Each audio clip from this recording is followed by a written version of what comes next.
Testing 1 2. I want to know how my voice sounds relative to the rain outside. Does my voice sound okay, or does the rain need to be turned up or down? What do you guys think? Hmm?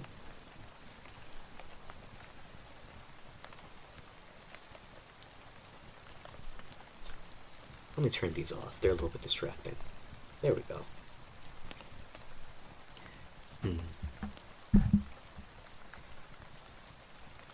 Hello.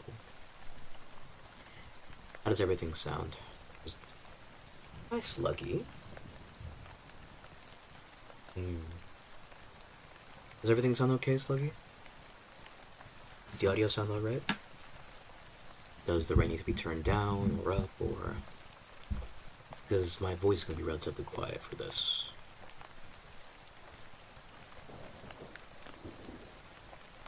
Sounds good? Thank you, Sluggy, you're the best. Matter of fact, hold on. You are one of my favorite people ever, so of course I have to do this. Everyone go follow Slug, even though I'm sure everyone's already following Slug.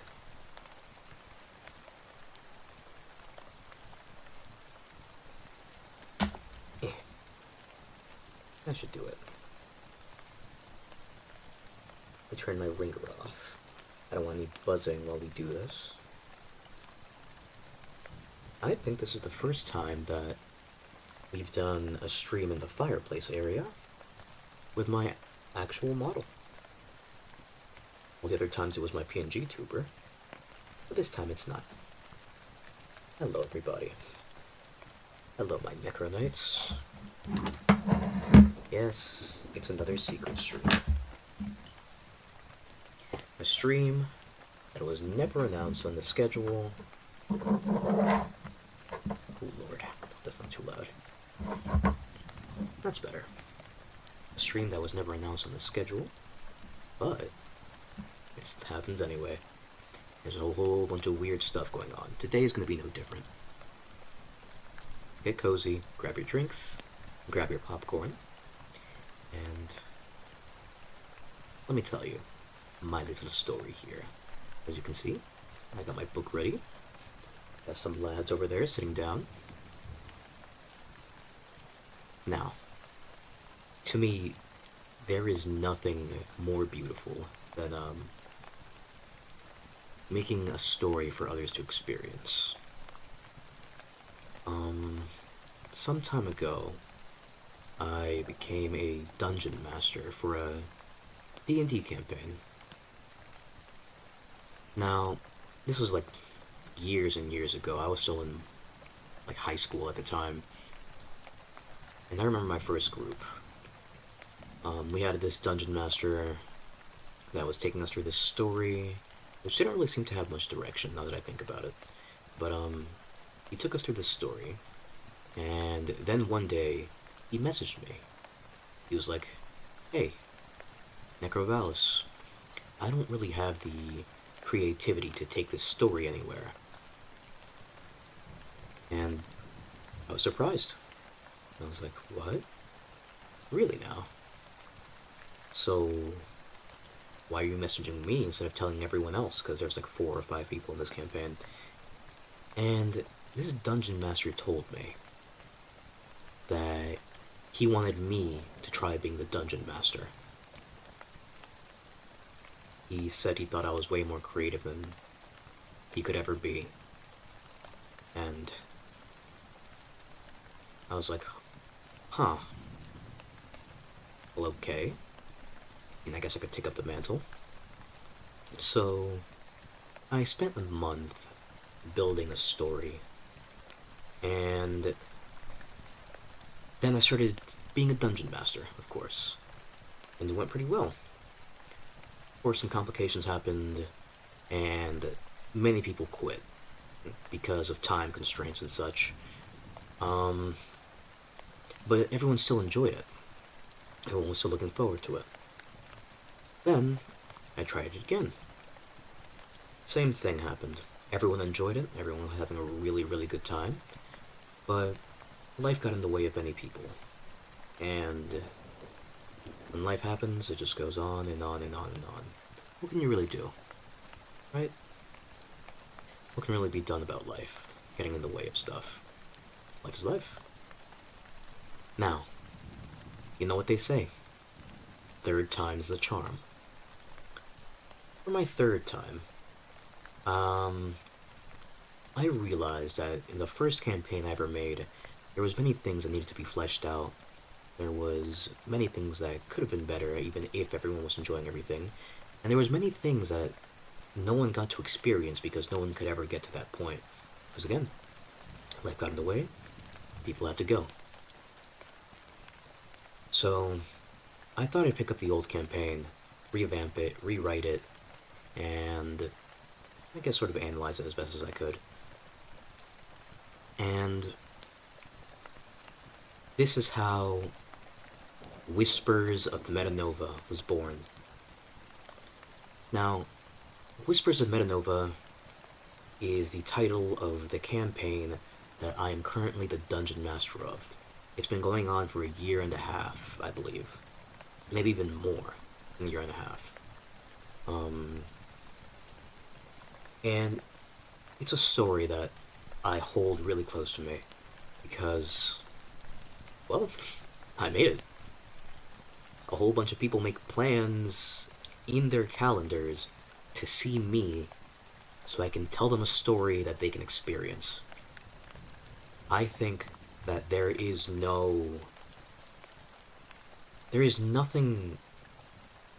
more gratifying, nothing more satisfying to a storyteller than loyal people that come back every time just to experience the things that you've made. And it's a feeling that was chasing for a long time before I guess I started doing this. Hi, Nuke. And I want to tell you the story of it. Of course, I can't tell you everything. This campaign is still ongoing, and there's a whole lot of things going on. So, of course, I got to be a little bit verbose. See, the people sitting on that couch over there, those are the people in it. Those are the people that got to experience it. And those are the people that I'm currently brainstorming with, having fun with, expanding a universe with. I was always obsessed with creating worlds and universes and continuities and dimensions. It just always felt good. I felt... How do I say this? I felt fatherly. Hey, Viserys. I felt like the parent of a child that was currently growing right before my eyes. It felt good. It really did. Is there anything left to say? Yeah, there is actually something to say. To these four sitting in that chair over there, whether you see this in the future, or whether you are in this chat, watching right now, from the bottom of my heart, thank you for sticking with me for so long. I will do my best to give you a story that will forever satisfy you. And it'll make you feel like you are the character within it. Like a second home of sorts. Because Whispers of Metanova will always have a place for you. Now, let's go ahead and introduce our main cast, shall we? So, in this little book, we have the names of all of our friends here.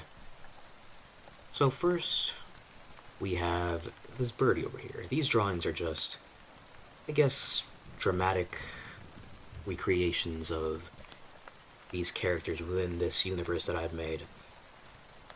Characters which have lives apart from mine, and apart from the ones I've given to other characters through my mind.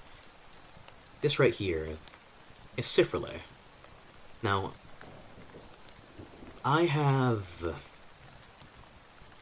I have shown this on stream before, because my friend Egg, who joins me for In Stars in Time, um,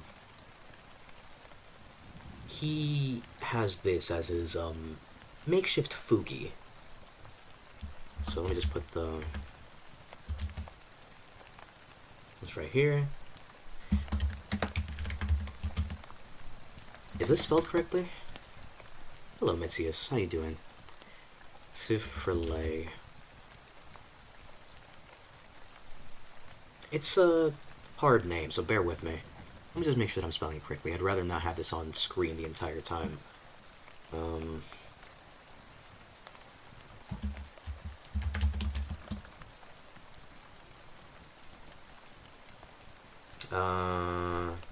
Yes, this is how you spell it. Good. Just wanted to make sure. Yes, Cifrele. This is Cifrele. Cifrele is an owlin. Let me put this right here so it doesn't get blocked by the fireplace. Is a species called an owlin. And their species is, well, endangered. Cifrele is the last of his species after an incident that happened with a certain cult that we'll get into later into the stream. Because of course I'm going to tell you about the story. Why not? He's a little bit timid. He's courageous when he needs to be. He gets exasperated and really, I guess, stressed when things don't really go his way and when things are more complicated than he thought them out to be, which is surprisingly really human. There's definitely been times when I felt like that, and I'm sure there's times when you felt like that too. Now, as for our next character, we have Porta. This is the hamburger fellow right here. Again, these are just dramatifications or caricatures, really. For example, Cifrele, it has white feathers and a white cloak with a white hat. To those who know In Stars in Time, Cifrele is inspired by the character Siffrin. We'll get into that a little bit later. So, like I said, we have Porta next. Now, Porta is a little bit of a... Is cynic the right word I'd use? Let me look up the meaning of cynic. I'd rather not use the word without knowing what it means. So, ooh.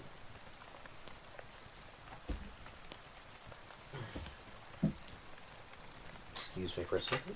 Just plugging in my Steam Deck. Hope these sounds in the background don't bother you too much. I'm trying to be as cozy as I can. Just like the usual question mark streams. There we go. I'm sure you've heard that in the background, I'm sorry. Cynic. Cynical. Definition.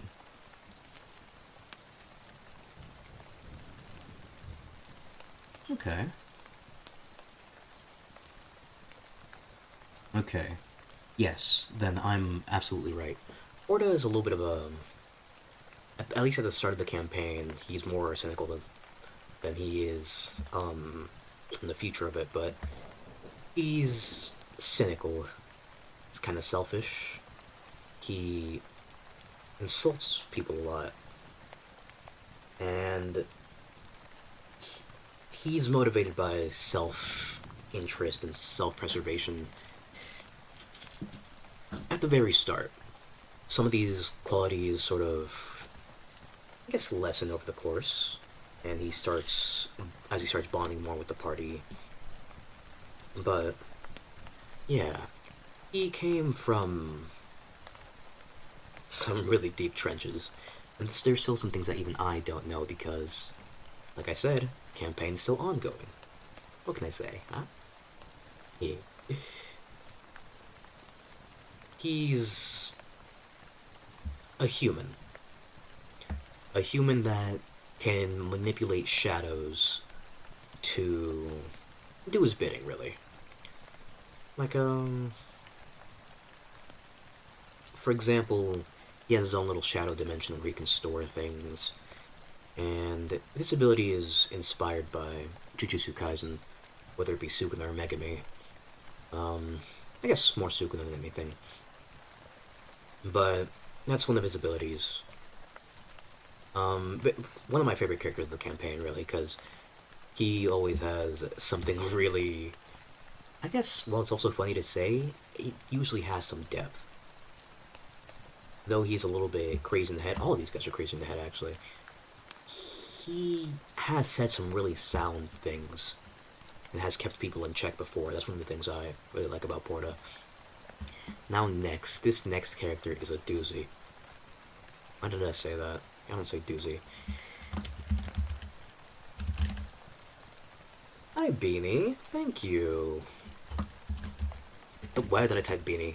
God damn it, Beanie. You got me thinking. Oh shit, I don't have any water. I need water. Alright, I'll get water after I'm done explaining all these names. Actually, no, I'll get it right now. I don't want to scam you, Beanie. Bear with me, everyone. I'm gonna go get some water.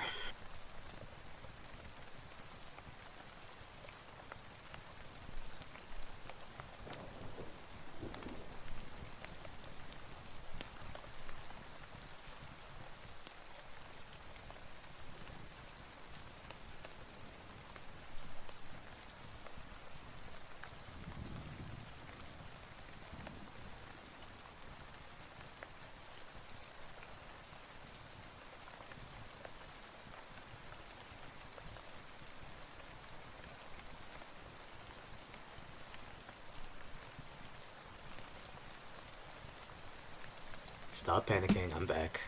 Hello, everybody. Let me just open this water bottle. This one's for you, Beanie. Beanie's really cool. I need to play with Beanie some more. I like Beanie a lot. Yeah, there we go. What was I saying? Right, Lumine. Oh, Lumine. Now, I wish I could say Lumine needs no introduction, but Lumine needs introduction. Um, a lot of things happened with Lumine, and I'll get into that later when I'm actually explaining the story. But Lumine is chaotic evil, and that's going to become very apparent later on. I know I'm saying later on a lot, but I'm trying to leave out any important details. So, he is impulsive, he's self-driven, he does things because he can at times, and he has little to no self-control. Sometimes he doesn't pick up on cues, and when he does pick them up, he still chooses to ignore them. Of course, at times, he has his moments where he does some good things, but other times, he is a force of nature. Really scary one at that. No, not many people can compete with Lumine when it comes to having no morality. Um, he is. How can I say this? He's a driving force of chaos, which is ironic because of things I'll get into in a little bit. Um, he is. It's kind of hard to describe him because he's just like pure impulsiveness and malice. Even so, he does have a bond with the party. Um, Now Shabar. Oh, Shabar. Shabar, Shabar, Shabar. Oh, before I continue, Lumine is a... What race is he? Not an Aarakocra. Lumine is an Aasimar. An Aasimar. Lumine's an Aasimar. Wields a very special weapon. It's a tungsten cube. And I know I didn't say it before, but Sifrele wields like a knife, a dagger, with some very special qualities. Um, let's get into Shabar.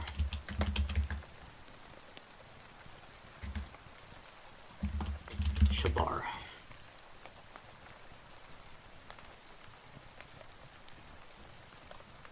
Hi, Nun. How you doing, Nun? Right now, I've made a stream to tell everybody about this universe that I created. Red D&D campaign. Streaking it? That's right, Nun. That's right. That's what I like to see. This is going to be a very cozy stream, as you can see. We're going to be having some conversations about the things that happened during this 1.5 year long campaign that's still ongoing. Shabar. Shabar is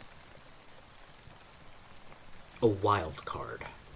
Not as much as Lumine, but a wild card. He is a race. He's a race called Bardigian Shadow Goblins. A lot of stuff in this campaign is very homebrew. We don't usually follow many set rules for, 5e. Sometimes we use the regular rules, but other times we homebrew it up. Now, Shabar he's so hard to describe. Sometimes he's evil, sometimes he's not. One thing is that he never lets anyone, insult him. He has an inferiority complex, or superiority complex, I don't... He has a complex of sorts. And he has some connections to some very powerful things that sort of made his origin, which we'll get to. And he's really hard to predict. He's very unpredictable. With Lumine, you can sort of think, this can go really wrong if someone is really mean here. I bet Lumine is going to do that. With Shabar, you can't always tell. Shabar will do things because Shabar can. Whoa! Grazi, I don't have the raid notification on, but thank you for the raid. Peach? Oh my... Hi? Hey everybody. I bet you didn't expect me to see me streaming so late. Hello. How's everyone doing? My name is Bathomir Necrovalis. I am... Ooh! Even Celery's here. I am ruler of the rice fields, magnificent moth. I'm a Baphomet moth. Yes, it is story time. I've been DMing a D&D campaign, and I'm trying to tell you all, the story that happened here. So yes, it is very much a story time. That's right, D&D. I'm a dungeon master, and I've been a dungeon master for some time. Thank you for the hydrate, Marco. You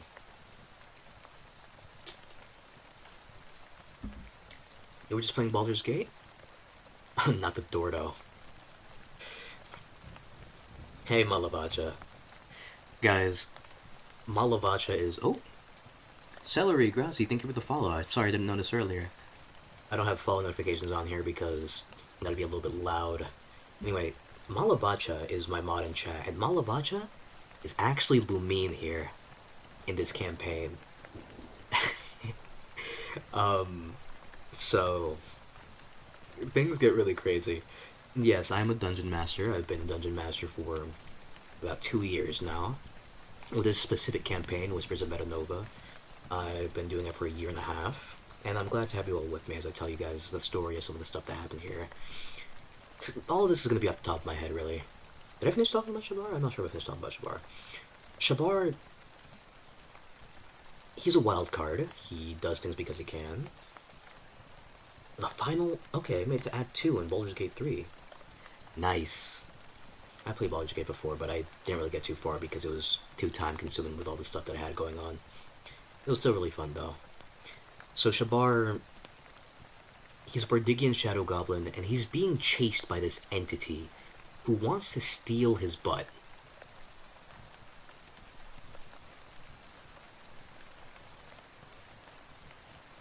The entity wants to steal his butt. And he's constantly running from it as he's in the party, and he's trying to find out more things about, what's going on with, oh my god. Is that Shabar? Are you... Wait, who are you? Who are you? Ask that says that who the fuck are you? Oh, what happened? This is a Tiny Peach. They are a friend, and they raided with Grazi, or Grazi.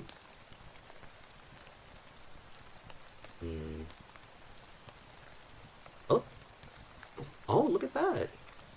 Thank you, Egg, for the Prime. So, yes, it's true. Egg is Cifrele, and this Dash person is Shabar. Lumine is Malabacha. Orda has shown up here a few times. My posture has been checked. Thank you for the follow, Celery, and as the Dash. I will say it like this every single time.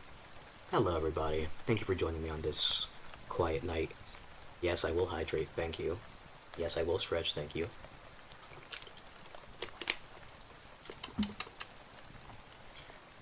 Oh, hello, Marley. Yes, we're telling stories around here. And yeah, we're gonna have some fun here. I just finished explaining Shabar. Go ahead, Peach. If you need to, of course, Grazi, you too. If you need to raid and run, go ahead. Go ahead. I'm sure you guys got done with a pretty long stream, considering it is Peach's sub. You know what? Since it's their subathon, let me go ahead and shout them out. Tiny Peach is a very good friend of mine, and they are so cool.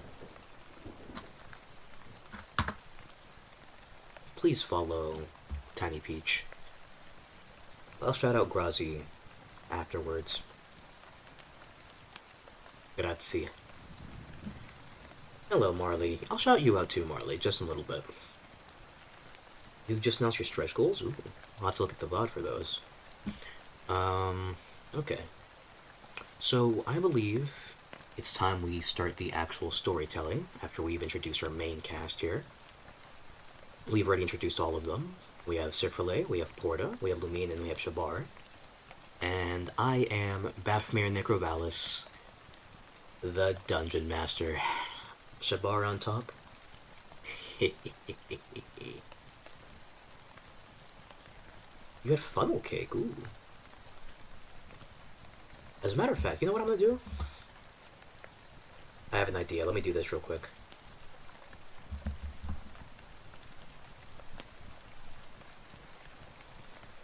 Shamug maxing, we'll get into Shamug. But for the sake of actual storytelling, we're not going to say what happened with Shamug at the very beginning. It's gonna be as if Shamug didn't exist right there. I know, but I gotta do it. Okay. So, let me just do this. Sersa, stop reading the book before I tell you what happens. Let's put this name under here. Right here. I know, no explosions. This is a crime. You're a crime.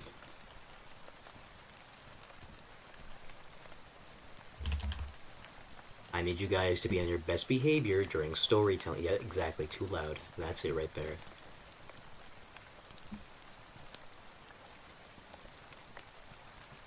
I want this to be... Oh, God. Don't worry, the background is totally real. I want this to be a cozy stream. You want fries? Go get fries, then, idiot. We just boom, boom, boom, boom. And last probably not least, right here. Immersion ruined? I'll ruin you. There we go. If Porta somehow appears in this chat, I'll go ahead and put Porta right here. Yeah, you heard that.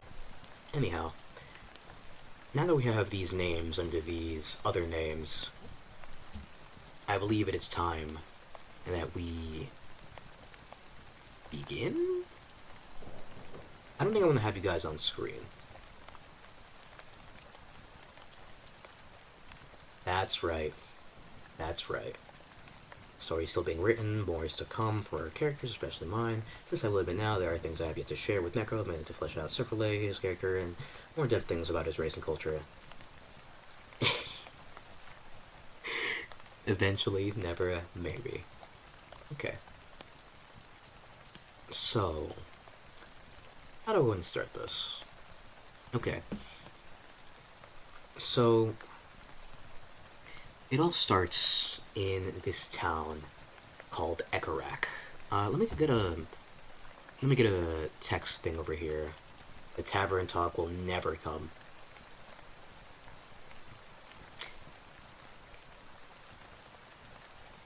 Okay, let's see. Yes, I'll just have this text box right here. Just for when I need to say the name of something and I want to spell it out so you guys understand. So, like I was saying, this begins in the town of Ekarak. Alright? And the town of Ekarak is a sort of melting pot where a whole bunch of species come to, I guess, be themselves, whether it be shop or sleep or get a whole bunch of things, you know, live their lives, basically. Now, there is a sort of driving force, a driving force of destiny that put all of these people in, yes, by boiling you alive in the town, all of these people are in the melting pot, boiling alive in this town. I'm kidding. They find themselves in a tavern. Not a tavern, fuck. An inn. We don't start in taverns in my adventure. You never start in a tavern because that's too cliche. You understand me? No taverns, ever. If you're gonna be a DM, never start in a tavern. Anyhow. This starts in an inn. An inn where everyone's asleep. Honk shoe, honk shoe, honk shoe. You know? And then suddenly they get a psychic call. A psychic call telling them to come to the garden next to Megadeth Ranth coming soon. Don't spoil the story now. Now, again, they get a psychic call telling them to come to the garden next to the inn. Now, these gardens are just called the Pulchra Gardens. Not even they know why it's called that. But maybe one day they'll find out. So, they all wake up from their sleep in the morning. It is like, I guess, dawn. And they all wake up. And they all make their way over to the Pulchra Garden that I spoke of earlier. And when they do, they meet this girl. And this girl is very important. Because this girl is a DMPC. I know. DMPCs aren't usually really good in campaigns. Sometimes they're frowned upon. But trust me, some of these players are playing D&D for the first time, and I'm a very novice dungeon master. I'm a novice, alright? And I wanted a way to drive the story forward without being too confusing. And there are times when I'm very happy I made this decision, and there's times when I'm kind of iffy about it. But water. But I'm glad Lily exists. So Lily Adeline is an elf. Oh, an elf in a D&D campaign. Ooh, an elf. An elf with pink hair, green eyes, and a cloak of white and gold. So, she is gorgeous. She's pretty. And she's mysterious. Because, come on, guys, if you hear a voice of a woman in your head telling you to get up and go to your garden. No, not free written. She was very needed, yes. And if you hear a voice of a woman telling you to come outside to your garden, would you do it? Like in your head, psychically? Like you hear the voice saying, "Oh, come to the garden. Come to the garden. You have a quest. You have a mission." Ooh. You would? Of course you would. Of course you would. Why am I not surprised?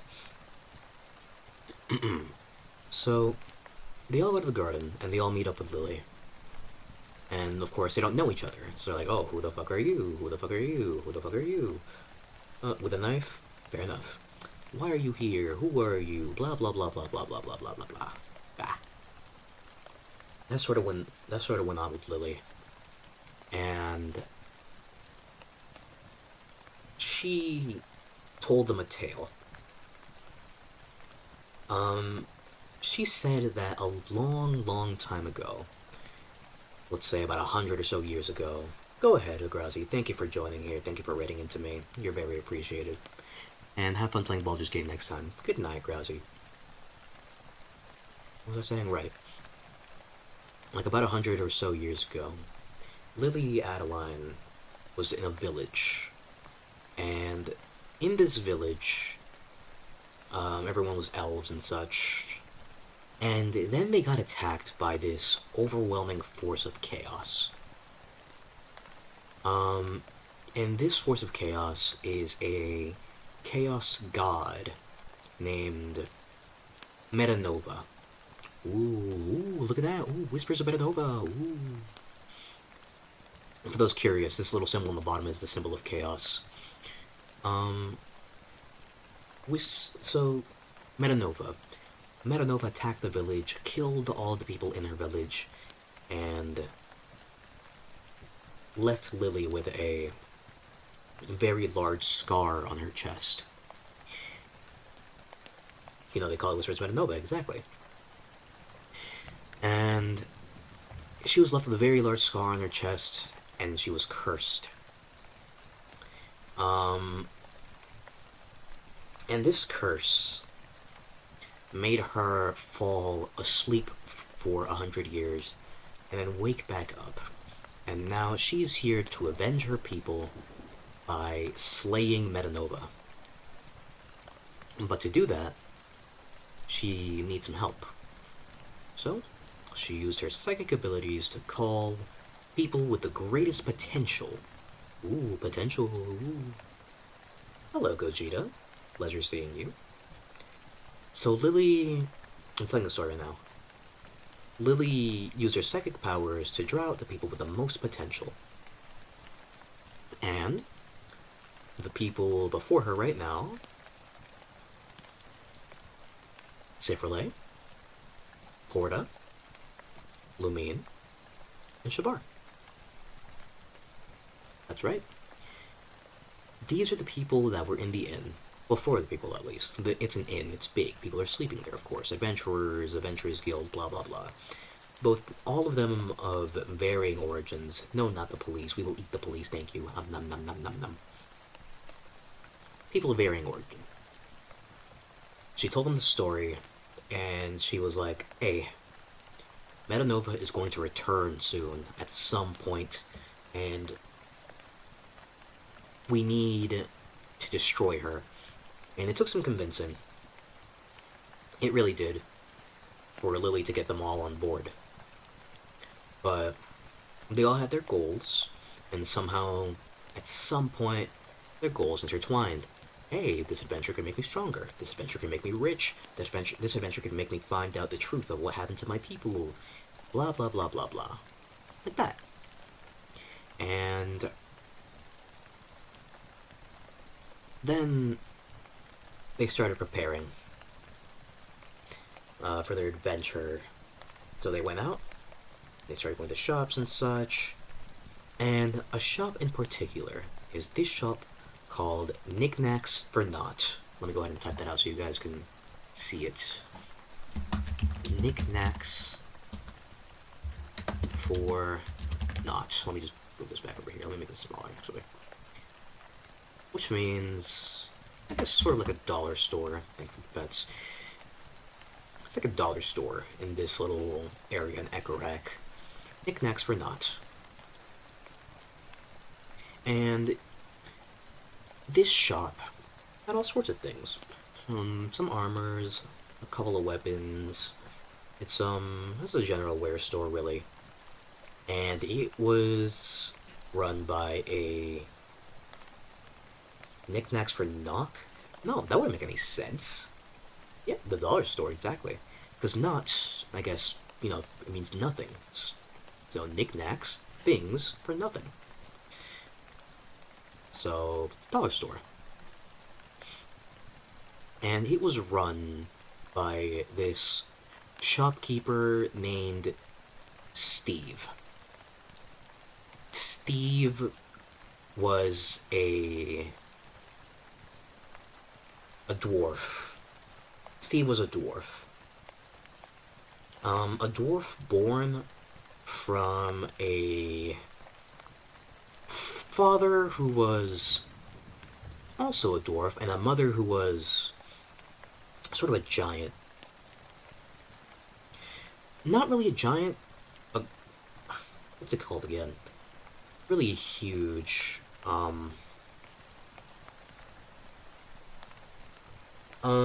so yeah, Steve. Steve runs Knickknacks for Naught, and we're gonna get to Steve in a second, because the first thing we have to talk about is this creature called a squall. A squall is a creature that I made up, actually. It's not anywhere in any D&D handbooks or anything like that. A squall. A squall is a type of demon. A type of demon that gives you items and abilities in exchange for cursing you. Now, these curses were very variable. Well, I can't remember them all at the top of my head. I'll try to describe this as best as I can. So, they arrived at this place called a Squallion, which is a squall shop. So like this, Squallion. And, again, Squallions are run by, you guessed it, squalls. So they arrive at the squall area, and they're like, hey, what's this place about? And the squall's like, I will curse you. You will let me curse you. And when you let me curse you, I'll make it worth your while. In this world, there are two types of curses. Normal curses, and eternal curses. Now, these normal curses, they last until you go to sleep. That's basically it. So, until you go ahead and take a rest and go to sleep, yup, self-destructive, you are cursed with a sort of affliction. Maybe you walk funny. Hello, bee. Maybe you walk funny. Maybe you take extra damage from something. You have no audio? That's on you, bee. You need to... Actually, no, you probably can't hear me if you have no audio. Someone tell B that everyone can hear fine. Okay. So, an eternal curse is different. An eternal curse is a curse that lasts until you die. Okay, alright. Yeah. Sure, Sifrele is the most evil. Um, an eternal curse lasts until you die. And they give you... They give you better items, basically. Not better items, like 2 items, I believe. Or better items, I believe. Exactly, a D&D story time. And... Sif is the reason... Okay, alright. Actually, Sif was the cause of many things. So they went into the Squallion, and let's talk about our little friend here. Let's bring Shabar up to the stand, shall we? Let me grab this. Let's bring Shabar up to the stand.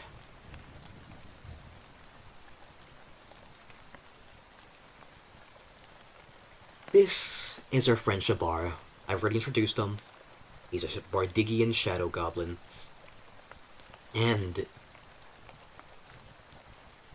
he talks to the Squall and makes many, many deals. Many, many, many deals. Shabar got cursed a lot. A whole bunch. Oh my god. So, yeah, Shabar got a lot of items out of it, but the amount of debuffs this creature got, and not even mention the eternal curses. I remember one of the eternal curses, every time he's healed. No. Yeah, no, every time he heals, like, through someone else, he takes damage. So he had to rely on healing potions and things of that nature. Yeah, Lumine got some too, and we'll talk about that in a minute. Actually, you know what? I'm bringing Lumine up to the stand too, because, oh lordy, Lumine. Let's see, Lumine, right here.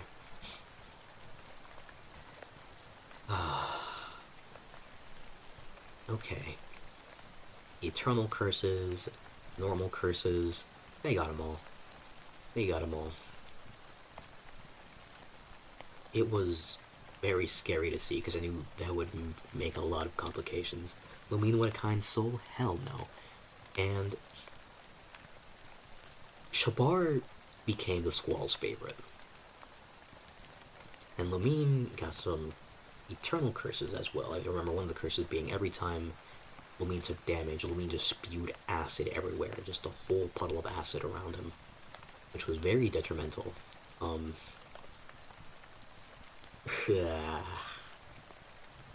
It was not pretty. So, yeah. And they got a couple of items out of it. I remember one of them was something that gave you immunity to magic missiles. There was another thing that allowed you to create, visions out of smoke. One minute, I'm getting a notification from the D&D server. Just want to make sure that everything's alright.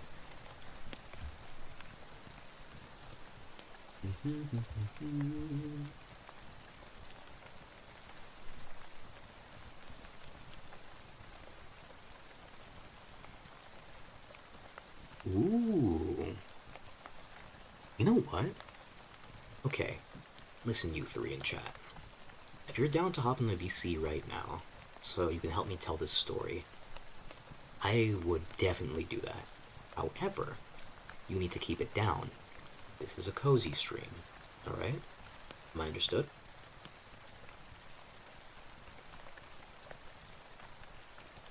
No, don't worry about it getting crowded. You guys can join me here, and of course, just like in normal campaign, if someone wants to speak, I give them the floor. So, I'm just gonna join the D&D VC. Oh my god, it's young Sheldon Kirk. Alright, D&D VC.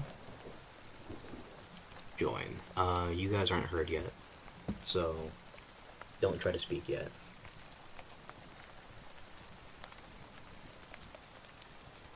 Okay.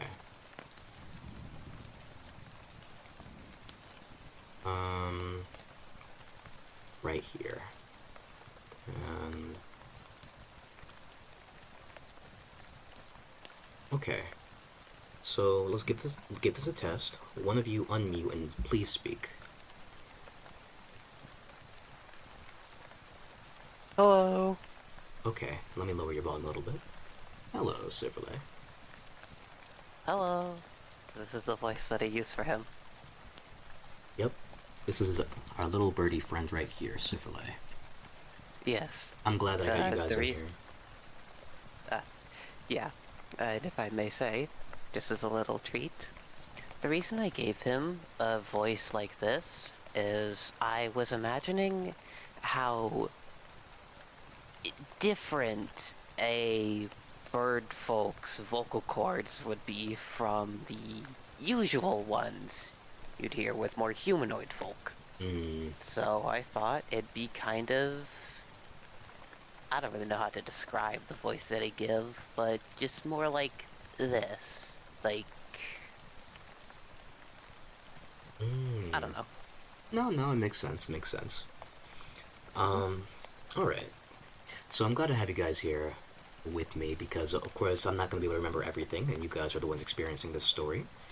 If you guys want to stay muted and talk whenever you have something to say, that's fine. If you want to stay unmuted the whole time as I tell the story, that's also fine, I don't mind. But let's just keep this cozy. Okay? Yeah. That sounds great. Don't... you know what? Let me mute all your soundboards. I'm gonna make sure that you guys... Yes. Yeah, you should. I can't lie. Okay. Your soundboard is muted. Your soundboard is already muted. Muting your soundboard too. There we go. That should do it. Oh. I just had an idea, Necro. Yes? What if, since the stream right now just has kind of like the faint, like, fire crackling, I was wondering if we should add, like, the, you know, our music we use for when we're at the end of our session, and we're just kind of, like, chilling? What if we had that faintly in the background? Oh, sure. Not too loud, be distracting, but just feel like it'd be a nice touch. And I just like music. Go ahead and do that. I'll go get it right now. Really cozy. Let's see. Where's my D&D music thing? There it is. Here's some lore that I'm sure you guys didn't know. Not lore, more like a fact. The music you hear at the end of the campaigns was actually supposed to be the music for the fruit stand in Ekarak, which was never actually a thing. So, let me go ahead and lower the volume of this. Let me do this over here.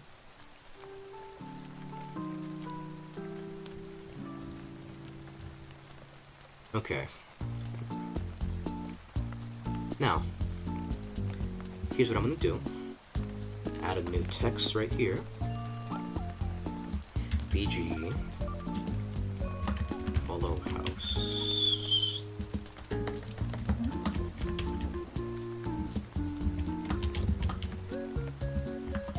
Always give credit when you use something that's not yours. Never forget that, Necronites. There we go. No, BGM. There we go. Okay. So, now with that being said, where was I in the story before I actually came over here? Oh, right, the squall. Some water. So, Illumine and Shabar got some curses. Some eternal curses as well. And Shabar became this Squall demon's favorite. Sort of cursing himself over and over really gave a high to the Squall. And Shabar even ended up using this cheeky little spell called Heart of Darkness. A spell that I'm pretty sure projects suffering? Let me look up what Heart of Darkness does. It's like a passive. It's from the Haunted One backstory, I'm pretty sure. Right. It's a trait of the Haunted One. Let me just go ahead and get the proper definition real quick. Harrowing event.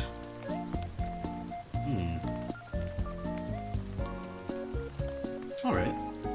So, right here, Heart of Darkness. Those who look into your eyes can see that you face unimaginable horror, and that you are no stranger to darkness. They may fear you, commoners will extend you every courtesy and do the utmost to help you, unless you've shown yourself to be a danger to them. Things of that nature. So Shabar projected basically like darkness and suffering into the mind of the Squall. And the Squall really liked that. Squalls thrive on pain and suffering. So, the Squall gave him a freebie. Now, after some curses were gotten, everyone got out of the Squallian, and they all headed to Steve's Knickknacks for Not shop that we talked about before.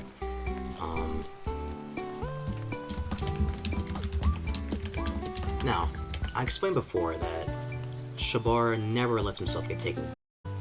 So, Shabar went to Steve's shop and tried asking what he could get with a singular copper piece. For those who don't know, copper pieces are like the smallest unit of currency in D&D. Unless you have some kind of homebrew thing that's less than a copper piece, which I don't know why you would. That's sort of strange, but anyhow, Shabar was handed a piece of cat poop in a container. Because the shopkeeper Steve decided he wanted to be a cheeky little menace. As for Shabar, he did not take this lightly. Because he doesn't let himself get taken advantage of, so Shabar attacked him. Little did he know, Steve was actually very, very powerful. Not quite endgame powerful, yes? You forgot the fact that when he first gave it to me, he hid it inside of a plastic box, and then Shabar was fine with that. Then he found the shit inside and he smeared it all over his best weapons he was selling. That's true. See, this is why I have you guys here. I did say it was in a plastic container, but I never said what Shabar did with it. So Shabar was fine with it until he opened it, and then, like he said, Shabar smeared it all over his best weapons, which was sort of the thing that caused the attack. No, Shabar didn't attack him then. Shabar did attack him, but it was only because Steve confronted him. I'm pretty sure it was because he shadow stepped into the back just so that was gonna go try to rob stuff behind him. Oh, I see. So, yeah, they went to the back of the store, had sort of a little kerfuffle, to where it ended in Shabar being sent to another dimension, where he could see... Don't downplay. I did beat him in a grapple check. Level 1 Shabar, beat him at level 22. Somehow, I got a roll low enough for Steve that made Shabar beat him in a grapple check. Level 1 Shabar beating powerful Steve in a grapple check. I don't understand how that happened. I don't. The point is, he did it. I don't remember if it was because of a 20. I don't remember what kind of roll it was. But he did it. Shabar was sent to another dimension, where he could see the feats of Steve. Now, Steve tussled with the entity I was talking about earlier, and this entity is called Bigadith Ranth, or as he's nicknamed in the campaign, and as I'm sure some of you may know, Big Dick Randy. The one from Digbar's popular sus songs. And I think hearing that, everyone in this chat can connect the dots on the inspirations for Shabar. I really wonder. Bardig, Shabar. Come on now, it's right there. We haven't told him my grandpa's name is Bardic. It's true, his grandpa's name is indeed Bardig.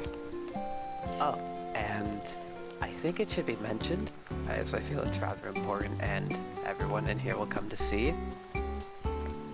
It is well, I don't know Lily's alignment. Cifrale is the only good aligned character in this party. Specifically chaotic good. Yeah, I did mention that most of these guys were crazy in the head. You know what, Syphilis is kind of crazy too. I'm not even gonna leave that out, because Syphilis is definitely a little tainted. But, you know, he has had to keep a bit more composure and withhold silliness, as it's kinda hard to do so when everyone around you is absolute maniacs. It's true. Sort of like the straight man of the group. I'd say everything we do is reasonably in order. You're acting like what me and Shabar are trying to. You guys are the most orderly people I know, which is a fucking lie. Don't let anyone fool you. These people are crazy. I have to deal with them. So right, some feats, Shabar saw. Shabar didn't care. Shabar didn't give a shit. He didn't give a shit about all the feats that he saw, despite him seeing tussling with the entity, Big Dick Randy, in the past, within the dimension. Steve and Randy had some history. And, oh boy, some things happened later on. After all that kerfuffle, Shabar explained everything that happened to our good friend Lumine here, and Lumine and Shabar vowed to kill Steve for his transgressions against Shabar. If you can even really call it transgressions. I don't know who goes to a store and tries to pay with 1 copper piece. It's like going to a Dollar General and paying with a penny. I should have realized who he was messing with, and then you're giving up one tiny piece of it. Yeah. I don't remember what spell it was, but it was the one where like you can turn an object bright light. And I remember I casted Steve's eyeballs, so like I fried his eyes.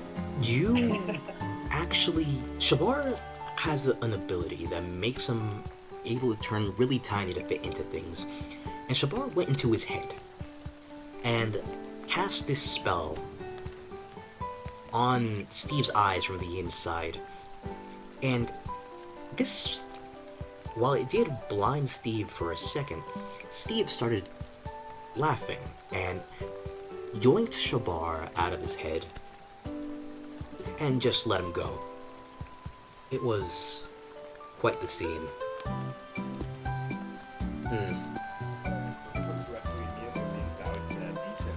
Oh, to eat him. Not just to kill him, but to eat him. That's a good one. Of course, our friend Porta here was an instigator too. Sort of not really hyping it up, but he was sort of pushing him like, fuck yeah, like do it or whatever.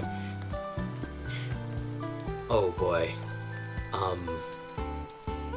Porta and Cifrale were the only ones who didn't get cursed by the squall. Just want to mention that, even though Porta has his own plans with all those curses. Sometime after, they made their way to an actual tavern. Now, as you can see, I didn't start at a tavern. I didn't. So, hey, they made their way there on their own. So they made their way to a tavern. No, not a tavern. Because before they went to the tavern, they went to a very special place called Gonzardo's Forge. Oh, where do I even begin with Gonzardo's Forge? Ball bearing time. Oh, Gonzardo. As you can see, they have some memories, some fond ones, some not so fond ones with Gonzardo. They made way to Gonzardo's forge. Gonzardo was a sort of, not really, okay, sort of a veteran. A veteran with a peg leg. Gonzardo fought many a battle. He was a master blacksmith and worked at Ekarak as a blacksmith. And sure enough, Gonzardo was the brother of Steve from Knickknacks for Naught. One more thing.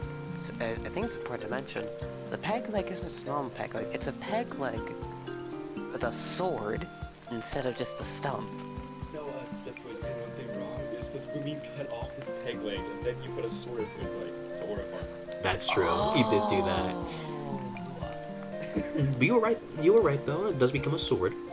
But you guys went in there, you guys had a little bit of a chat. But Gonzardo explained that he didn't lose his legs in some war. He lost his legs because he was attacked by cultists. Cultists from the Cult of Entropy, a cult that serves Metanova. That's right. Whispers of Metanova, the god of chaos, as a cult. Who would have guessed? It's her. It's the thing, the name. To this day, I still don't know how they managed to take them. That's all I'm saying. Well, strength in numbers, my friend. Strength in numbers. Now, Gonzardo lost his legs to them, and he replaced it with a peg leg. I'm not sure if you guys remember, but this peg leg was actually an iron peg leg, not a wooden one. As he was a blacksmith, and iron was the thing he worked with the most. So, the chain of events that led to him losing the peg leg, I believe he refused to do something for Lumine, if I'm not mistaken. Whether it was create armor, create a weapon of sorts, I don't remember. You think it was the Odachi? Yes, this was definitely pre-Odachi, so I think so. Talking about pre-Odachi. Bye, Marley. Thank you for joining. Goodbye. So, it was probably the Odachi. Lumine had a weapon in mind, which was an Odachi, and I guess Gonzardo couldn't really make it back then. Which led to Gonzardo's leg being sliced off. But at that instant, when he got his leg sliced off, he patched it up and replaced the leg with a sword. And He was just like that. exactly, he was just like that. He screamed when he got his leg cut off, and he instantly locked in, and he replaced the peg leg with a fucking sword. With not the blade though, he replaced it with the handle. The handle with the blade on it, so he was walking on the blade at all times. Crazy Orifarm. It helped him gain some respect. Oh yeah, this is Sorcerer Lumine. Back when Lumine was still a sorcerer, I believe he changed classes later on. I forgot about that. I remember the chromatic yellow spam. I think. Yup, chromatic yellow. They got a whole bunch of ball bearings. Shit ton. Remember that, it's gonna be important later. And we might have asked for so many that it flooded his store. Sephiroth and Lumine, they have quite the interest in them. Right. In fact, it's one thing that Sephiroth and Lumine can actually bond over. One thing. One of the very few things. One of the very few things, exactly. It was very funny to see. I forgot to mention, the way that they discovered all these shops was because Porta actually stepped up and looked around with his new way. Like I said, he has shadow manipulation abilities, and one of them, and it's similar to Sukuna from Jujutsu Kaisen, like I stated before. And he was using Nue to like look around and scout around for some shops. That's how they found Squallion and Steve's shop and Tavern and Gonzalo's Forge and everything like that.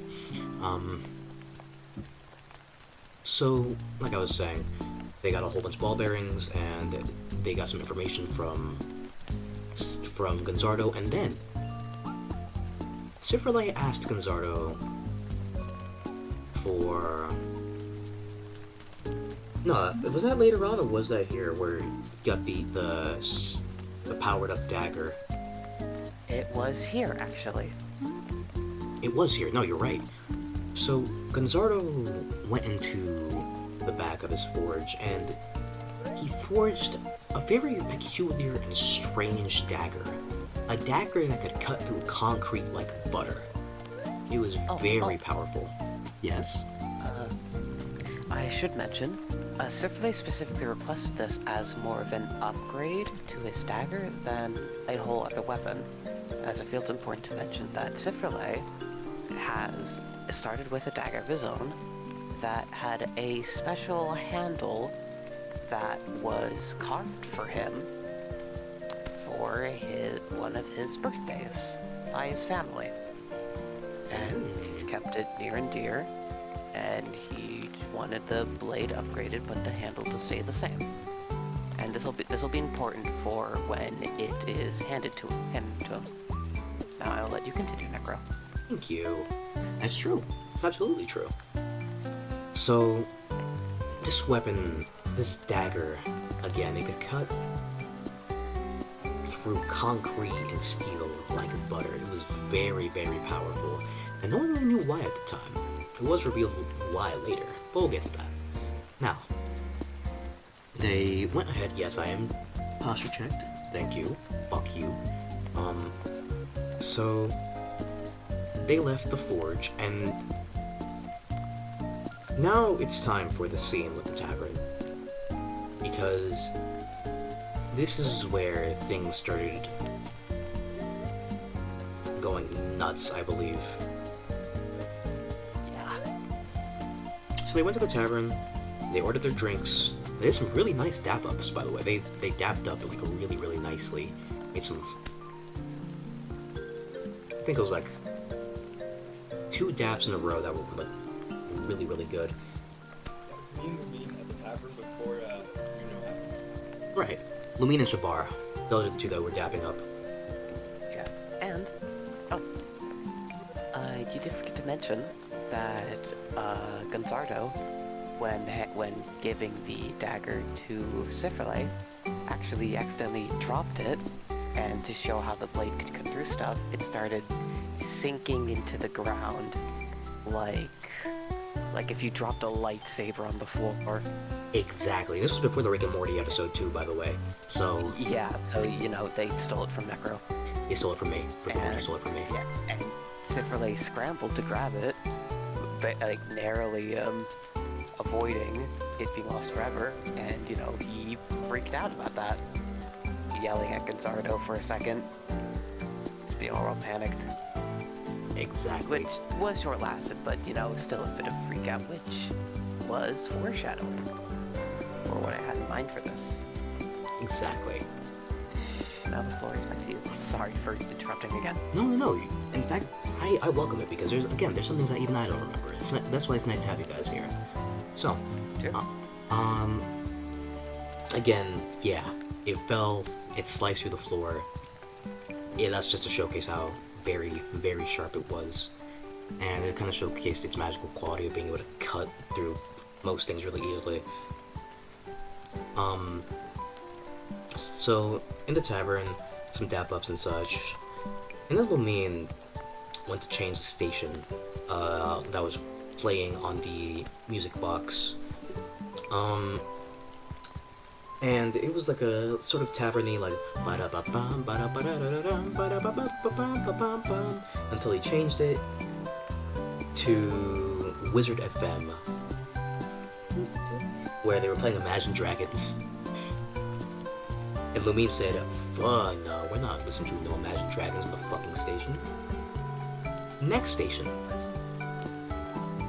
It played the theme of Big Dick Randy. And it turned out that one of the tavern keepers was Big Dick Randy in disguise. Now, there's one thing I neglected to mention. Back in the Squallion, the Squall got mad at the party because they were doing a whole bunch of bullshit. I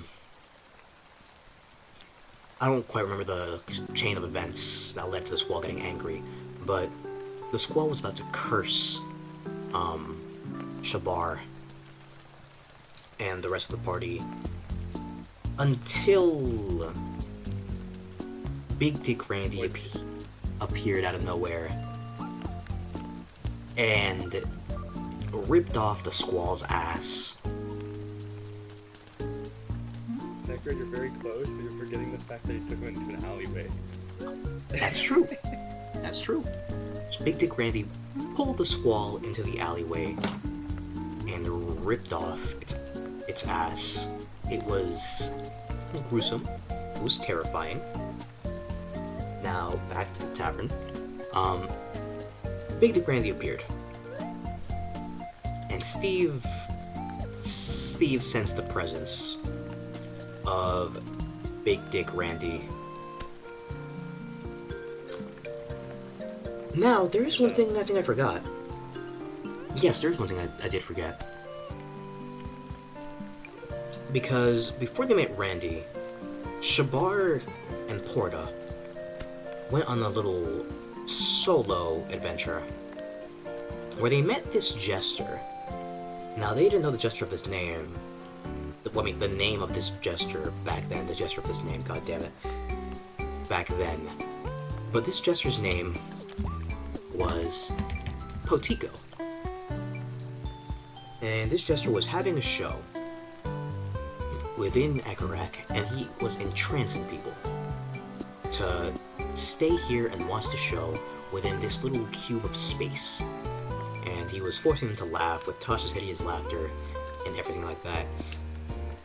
Shabar and Porta became part of the show. Porta, he had a lot of things to say, mostly slurs. And Potico really got on his nerves to the point where when the crowd was laughing, he tried to cleave them. But he couldn't. Because Potico put Shabar and Porta in this cube of space, like I said before. And they were only really able to leave when they went along with Potico's act. And Potico did a whole bunch of things, like rip off his own body parts and made them juggle them, make three-pointers with his head. It was really Shabar that was doing these acts while Porta was getting angry and pissed off, trying to kill Potico any chance he got, but he was like chained to the ground, and so was Shabar. But eventually they got set free, and as a reward, Shabar was thrown a stake.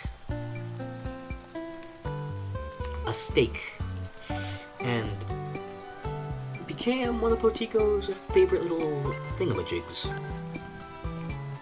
Now, Potico's gonna be very important later, so let's keep going with that.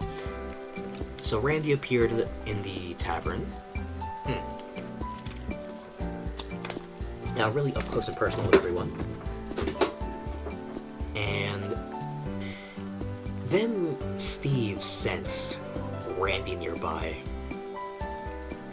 And it got into a full-fledged battle.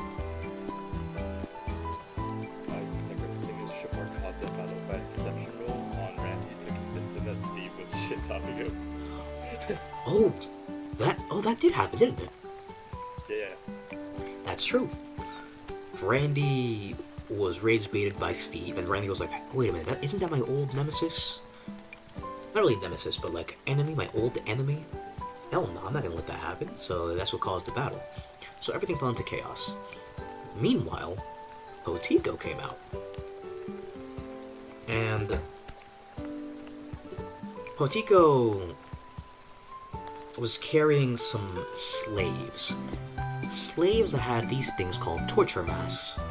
These torture masks make it so that as long as you're wearing it, you can't die, but you will be left at 1 HP, feeling excruciating pain and super weak. It's like a focus sash. It doesn't really go away unless it's completely destroyed. So while Randy and Steve were having their battle, and the whole town was falling into chaos, Potico and the party started having a battle of their own. Except Potico wasn't really fighting. Potico sent his slaves to fight.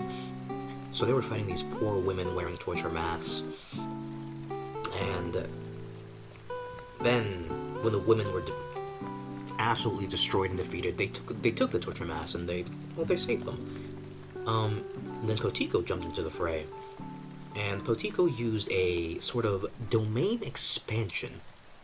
But before he could actually do anything with domain expansion, remember, Lumine had a tungsten cube. I mentioned it in his introduction.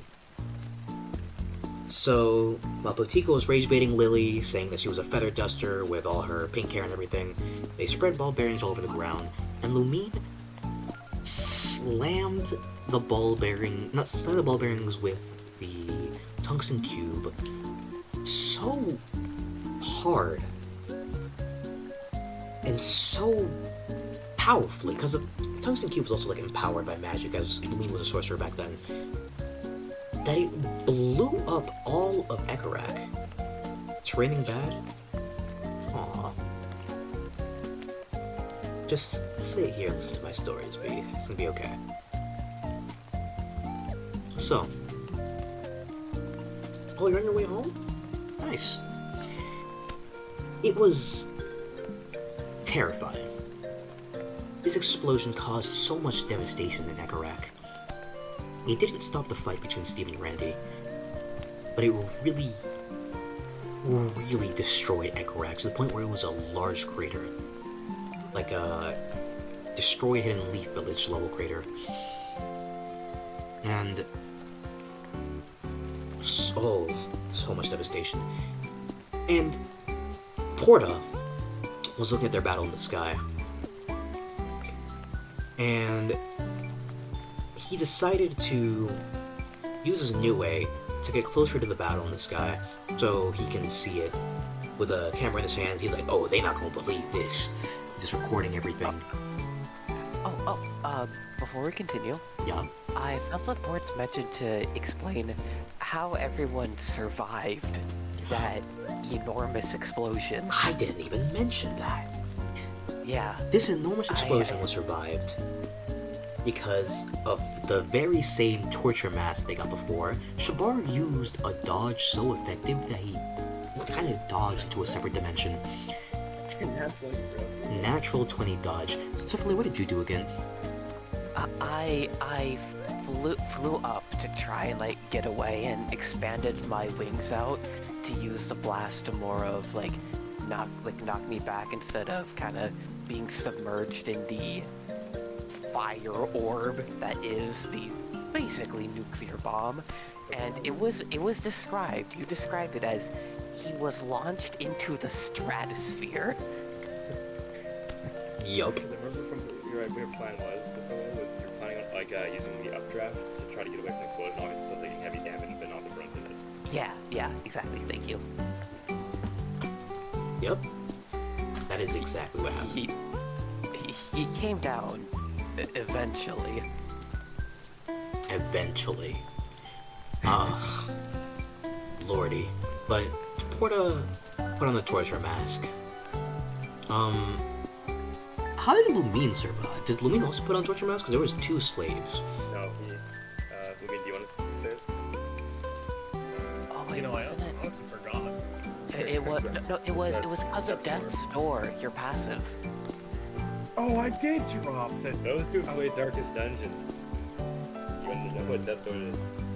I have a different thing where whenever I get dropped to 0, I'll enter this Death Door state where I need a pass check, and if I pass, I get every single one. Yet it gets harder and harder the more I fall back to Death Door. Essentially a different way of doing death saving throws. And yes, so he did just stand in front of the explosion and mog it. Or a farm, really. Yeah. It was quite the sight to see. And remember, all of this wasn't all of this just session 0 and 1? Yeah, session 1 and session Correct. 0 and 1. Yes. And I think 2 was the explosion. No, I 1 need was the to state- explosion. Yeah. No, 1 was the sneeze. Oh, Right. there was another player. I want to bring up the sneeze last after, yeah. Yeah. The first session, the actual first session, like not 0, but the first session ended on the bar. Oh, that's true. Yeah, my memory's locked in today. Good job. Jeez. Good job. What are you saying, Superboy? I need to make it like just state it again. This is my first ever experience with a D&D campaign and being in a D&D session. And he gets into the stratosphere. This is my first ever impression. And you know what? Pretty baller. I've said it a lot, I'll say it again. I'm honored to have Necro as my first ever DM. He's the GOAT. And please do give him your money. He deserves it more than you. What? Okay, don't do that last part. Yeah. So, Lumaine and Cifrele, this is their first ever D&D campaign. Porta and Shabar have had some experience. Been around 4 or 5. Yeah. Mostly And- crappy ones though. I've heard some horror stories. Cifrele and Lumaine, this is their first campaign. In their first campaign, they all destroyed a town. So, we're on the right path, I think. Group full of problem players. I will have it be stated, I merely assisted because I didn't want to die. The assisted is still enough to get charged with a crime. They're in charge. Shabar actually had no part in that way. Actually, Shabar doesn't even have fault for that one at all. Wait, the retcon is actually fair. You have to bring up Shabar. Listen. I think I can still plead self-defense. Not with a group of people. And especially not when the self-defense is blowing up a fucking town. What else are we supposed to do? Oh, la-dee-da. War farm. It's a nice thing that Shabar has diplomatic immunity. Okay, I wouldn't go that far. Also, no. Porta is more of that. Yeah. Porta's a little bit of a rich boy. Not really a rich boy, it just comes from a family of rich people. He comes from Aristocrats. Noble. Yeah. Exactly. So he's usually the one calling people broke. Yeah, and he also has 20 charisma. Hey. Now, speaking of which, Porta, like I said, flew up into the air with Niue from the Ten Shadows and started recording the battle with Randy and Steve, which, after some energy spheres and after many punches passed around, it ended with Steve realizing that he was not going to beat Randy as Steve was past his prime, so he ended up self-destructing in Randy's face. And that self-destruction not really ripped off, but destroyed Randy's arm, which Randy replaced with one of Steve's arms. So, the powerful warrior's arm has been added to the body of an immortal entity that chases a certain race of people. So, I can actually say this now since I've been watching JoJo's Bizarre Adventure. Bucciarati reference. in a way, yes, Bucciarati reference. Anyway, sorry. No, you're good. not going into real things too much. Porta... By the way, I want to mention, Porta was fucking destroyed after the explosion, and without that torture mask, he would have been toast. It took some healing to get his skin back. Oh, right, did you mention all of our characters' classes? Oh, no. I mentioned your species, but not your classes, and that was at the start of the stream. Yeah, Lumine back then was a sorcerer, Shabar is a rogue, Porta is a warlock. Warlock? Yes. Warlock. Yes. And Cifrele is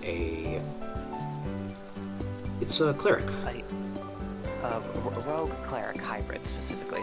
Yeah, started out as cleric. rogue, but then started subclassing to cleric. Since I just felt it fit more with, like references to In Stars and Time, like which not subclassing, but multi-classing. Very much based off of. Yeah, multi-classing into and cleric. Also, yeah, and also because the team needed a healer. The team very much needed a healer. You specifically, Shabar. No healer. You too, Lumine. I will have it be known, if I did not make that choice, and if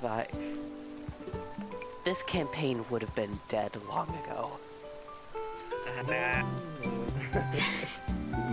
Oh my god, it's so true. We gotta give our brownie points to Cifrele on that one. Even if you guys will never do it. Actually, he didn't get brownie points, so I'm kind of using back.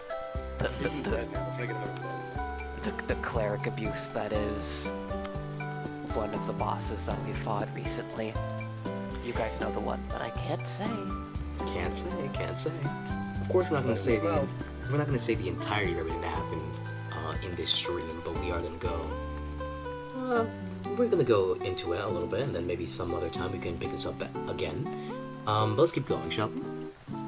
Yes. I was a little silly after all this happened, and I decided to give them a Flintstone mobile. My god, I forgot about that. Now, I I did. was the best driver for that thing. I hope you know that. I miss it every day.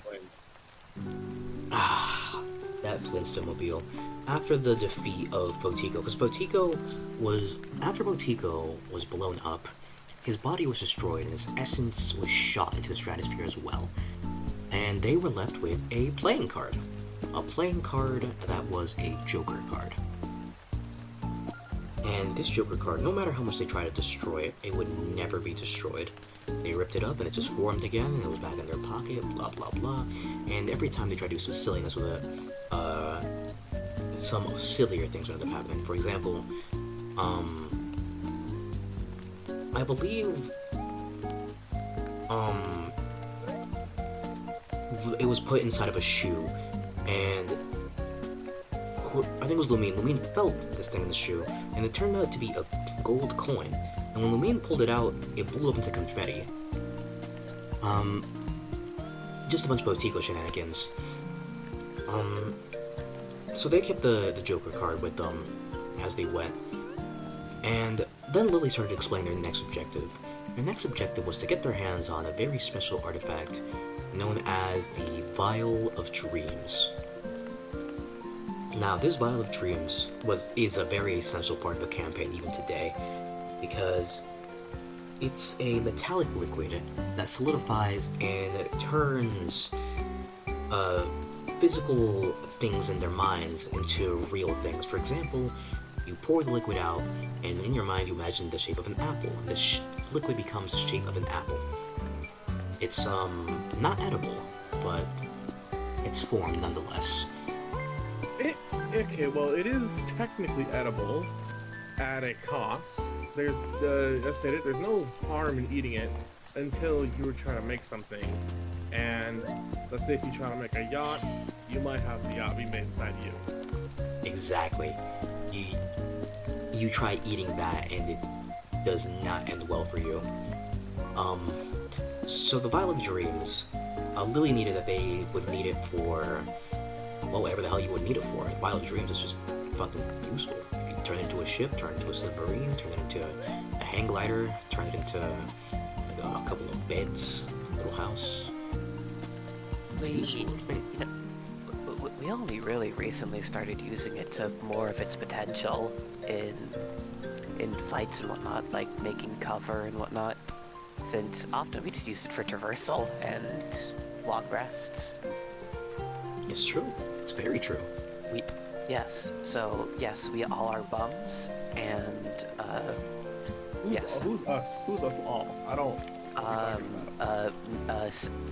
Cifrele, Lumile, Chalet, Portlay. So you know, me, and me. Oh, it's the first these guys. Yeah. It's the Cifrelings. You guys remember them? No, get away. Oh god, the fucking Cifrelings. Oh, The million Cifrelings at your front door. I feel. Did you mention that we've been doing the D&D stuff over this website called Miro? Oh, that was only until a little bit later. We didn't start using Miro yet at this point in the campaign. Oh, right. Miro to like after the Oh yeah. And then there was the Cifrelings came way after all the stuff we're currently talking about. I just wanted to mention it because it's funny. True. And you guys made your way to the Cave of the Absolute using this Flintstone mobile, which Lumine drove it so fast that it left flames behind. Now, Lily was sitting on top of the car, and Lumine went so fast that she passed out. Lily has a very special trait. Every time she goes to sleep, she wakes up with a new personality. And no one really knew why. Not until a little bit later, but, no one knew why. By a little bit, I mean a lot later. Like a lot later. Okay. So Lily wakes up, new personality, I don't remember what personality it was, but it was sort of melancholy, if I remember correctly. So they arrive at the Cave of the Absolute, and they go into a weird puddle, a weird liquid that when tasted, it tasted like their favorite treat, their favorite drink type treat thing. And when they went in, they were met by this voice that told them about the Cave of the Absolute. In order to get to the reward at the end, they had to pass a few trials. And the Cave of the Absolute says that it sensed 4 souls within the cave. And they were like, oh, wait a minute, but what do you mean? Lily's here. And the cave was like, no, there's only 4 living things in this cave. That thing right there is not one of them. And they were all confused, like, oh, what? Well, what the fuck? What? Wait. And Lily was confused too. But they kept going anyway. So each one of them went through their own individual trials, like trials of darkness, trials of confronting their past, and one of them, poor Porta, had to fight himself a bunch of times, and one of them, where Cifrele, was confronted by these weird, silky beings that told him that everything he's doing is for nothing, and that he will meet his end in this adventure no matter what. And he will never find the truth of what happened to his family. What's up, Cifrele? It was basically just, ooh, kill yourself, ooh. Exactly. That's exactly what happened. In Minecraft, though, in Minecraft. Yeah, in Minecraft, which I was rather surprised and honestly, but rather confused by, until later when more was revealed. Hi, B. Welcome home. And after that, there was a point in time where the voice of the Absolute started talking about the rewards. One of them was obviously the Vial of Dreams, and the other reward was the Shoes of Sex. Shoes that made whatever gender you're attracted to just attracted to you is either that or the Vial of Dreams. Yup, Shoes of Sex. Stupid item, and I'm sure remember the name of it. We had to think about this choice for a very long time. The Shoes of Sex.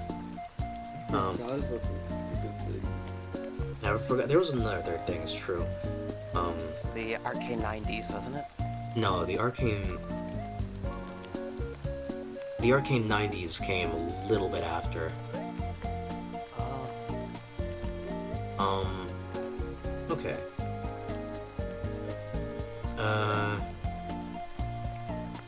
So, the Shoes of Sex and the Vial of Dreams, obviously they were going for the Vial of Dreams, and Lily had to put them back on the path a few times. And they're like, oh, but Shoes of Sex, especially Porta. Porta really wanted those Shoes of Sex a lot. Simply because, wear those Shoes of Sex? When I say everyone I mean everyone. So, if you're like in a crowd, every single person, the gender you're attracted to, is gonna come running towards you, trying to raise you up. Yup. The hilarious thing is, if Zephyr wore these, nothing would happen. Nothing would happen. And then they'd be killed by Porta in his sleep. Yeah. Yup, never mind, exactly, B. But they were really after the Vial of Dreams. So, then the Voice of the Absolute gave a trial to Porta, where Porta had to... Voice of the Absolute sounds like Baldur's Gate 3. Does it really? Yeah, there's the Voice of the Absolute. It's like what all the apples in their head here. I actually didn't know that. This was before I knew anything about Baldur's Gate, so I didn't copy anything. What was I saying? Right. So Shabar and Porta fused as the final trial for Porta. And the fusion was more than the cave could handle.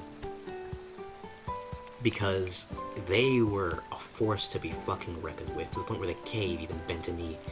I mean, the voice of the cave, at least. And the voice of the cave released them into a portal. Now, when they woke up... they realized they were unconscious. They woke up. And then they suddenly had the Vial of Dreams. It's called the Vial of Dreams for a reason. Because you have to dream in order to get them. They woke up covered in vines. They woke up all weak and everything. Well, they finally had the Vial of Dreams.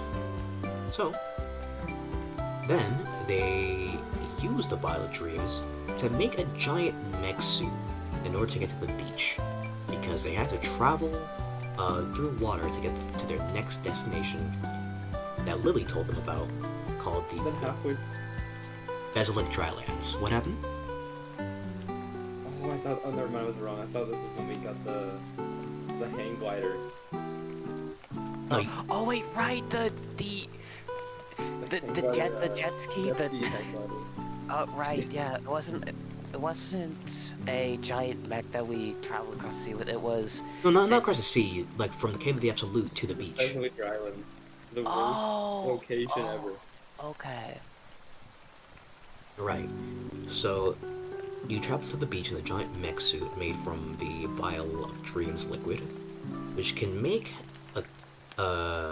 whatever construct in your mind, as long as it's less than the size of an IKEA. I know it's a crazy new unit of measurement, but it was the best thing that could portray it.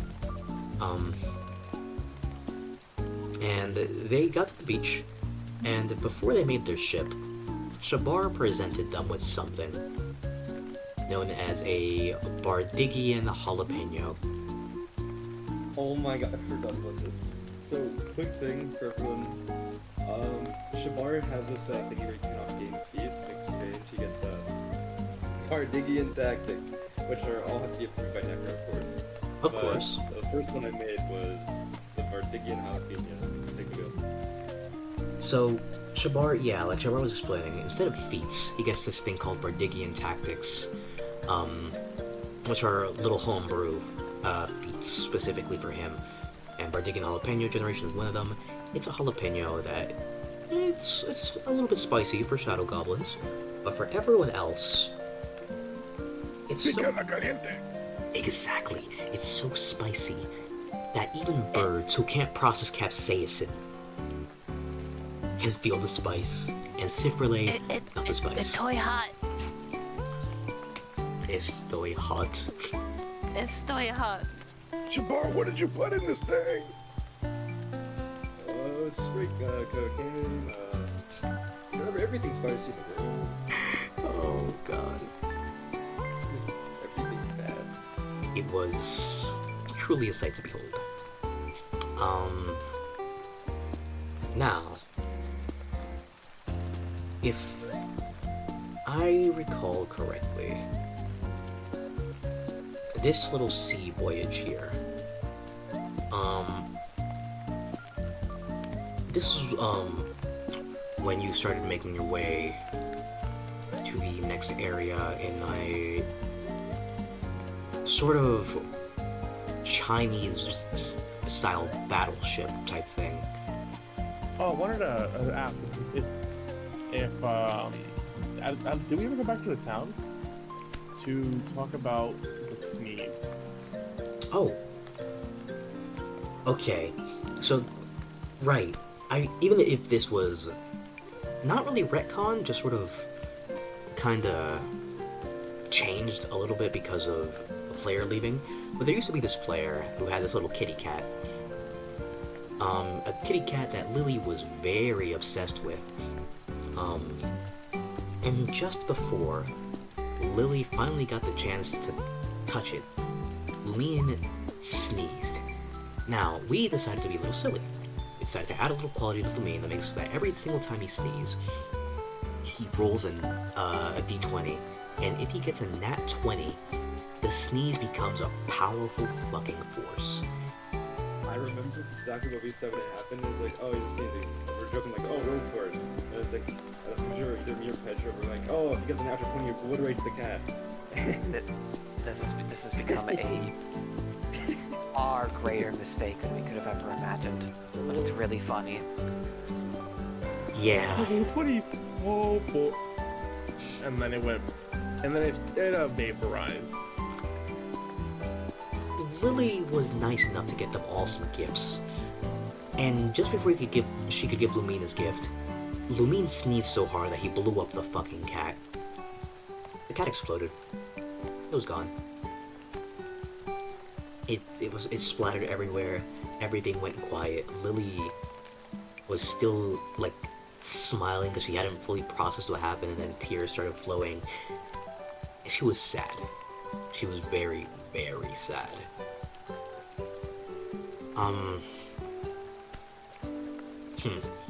That's the story of the sneeze. It's a very harrowing story.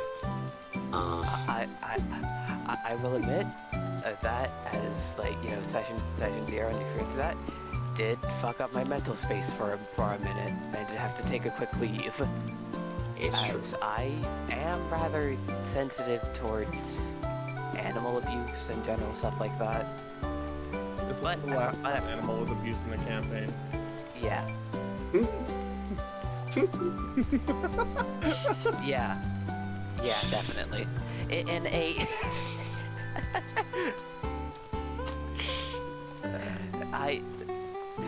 Yeah.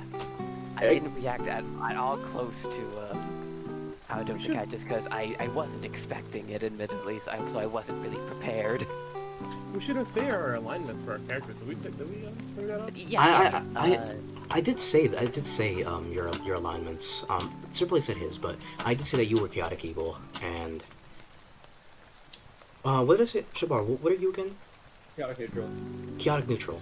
I think I did mention that at the very start when you guys were here. Porta is chaotic evil as well. Not is Porta chaotic evil, or is he or is he He's like chaotic love? He's like love evil, isn't he? He told me he's no longer chaotic evil. Yeah, yeah. Oh, I forgot he changed. Yeah, he used to be chaotic evil. So like I was saying, he was something.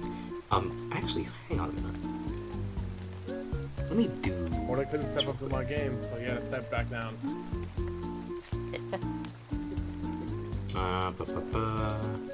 Do a window capture real quick.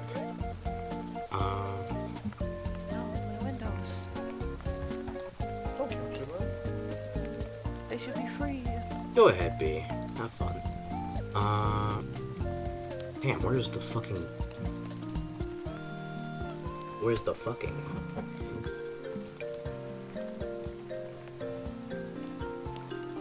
There will be no fucking here. Aww. Okay, never mind then. I was gonna put the VC on screen, but apparently Discord has other plans. Not Discord, OBS. It's fine. I don't mind. Oh, Let me see. let me see. Someone's messaging me right now. Oh.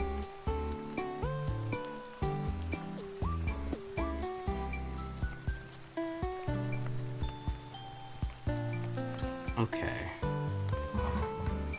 Now that I've checked all my messages, some very nice ones, let's go back to it. So, oh, you guys made like a Chinese battleship. I remember that was the first seafaring thing you guys ever made. And you guys were on your way to the Bezalek dry land. And if I'm not mistaken, was that the time when you... No, that was the time when you met the Umibozu. Definitely. Right? Yes, it came up to us and, oh, wait, no, I think it came to us when we were doing the whole jet ski thing. Like, it appeared below us while we were up in the sky above the sea, stormy sea. Oh, right, the Chinese battleship didn't come until during the Umibozu fight. Yeah. Formed into that to more of have a place to land and recuperate and have cannons to fire. Cifrele became a sort of hang glider attached to this jet ski as they traveled in the air. And then We really could have just given the jet ski dreamt up functional propellers and stuff like that.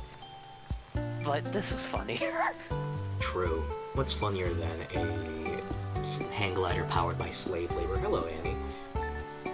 Listen, if I have wings, I'm going to use them. You say that, but you were against it at the time. I know better now. Yeah. So, then they saw a whole bunch of sea creatures going the opposite way of them. And Shabar wanted to see if these creatures were running away from Randy, because Randy was there before. So he used a little flute that he got from the Squallion that made smoke in the shape of Randy, which they all ignored as they kept moving. So he knew that Randy was the thing they were running from. So, then they saw a big shadow in the water and the sky became all stormy.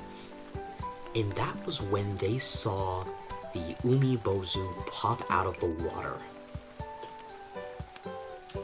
And they were obviously in shock. Because if a fucking Umibozu popped out of the water, I'd be shocked too. I don't know about you. That's a crazy ass thing. It honestly scared me. Mm-hmm. It was huge. It had a whole bunch of tentacles at the bottom. Which, by the way, I will mention. I neglected to mention that Lily also has the power of a little tentacle dimension in her back where tentacles come out of and she can utilize them. But this Umibozu had tentacles of its own, attached to itself. And it attacked them out of nowhere for no reason whatsoever. It just attacked them. And the stormy skies struck down Cifrele. Ow. And they were forced to fight above water, which was the point where the party, made the Chinese battleship in order to have something to stand on. And I specifically... No, go ahead. Yeah, I specifically remember at one part during the fight, Cifrele tried having a bit of an aura farming moment where, like, he tried to fire a cannonball at the giant Umibozu by lighting a cannon with his talons, like sparking it, literally like that peacock guy from Kung Fu Panda 2. What the fuck is that? Hostile Mark? Hang on, it- Syphilis. Yo, what's up, man? How you doing? I'm doing a story time. I haven't seen you in a hot minute. Look at you, you're VIP. And you're a founder.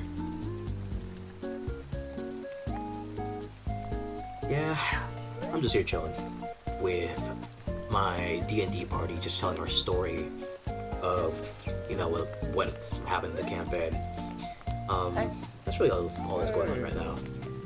The voice you hear here is Syphilis. So I am Syphilis. I am that person. That's me, Syphilis in real life. I'm scared. I don't remember the feeling of flesh. Oh my god. Yo, Mod's good, this guy. I am the voice you hear is Lamine, that little troll figure with wings pointing at Tungsten Hue. The nicest person in the party, you know, by far. And if you listen to the story that Necro says, I think you'll agree. I didn't get the notification. What the hell? That's weird. Thank you for the sub, Ostomar. Oh, hey. Look at this fan coming to support me. Oh lord. Yeah. What a kind. I don't know reference to make right now.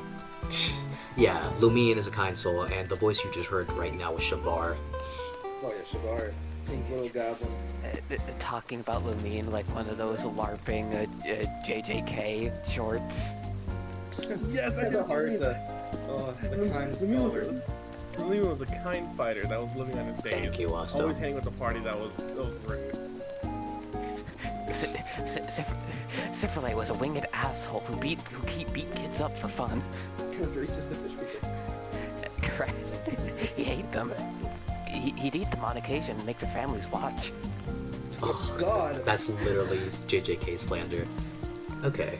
You guys were fighting the Umibozu, and there was a whole bunch of water tornadoes. There was a whole bunch of tentacles. You guys fought back with everything you had, and you guys shot cannonballs at it from a giant Chinese battleship.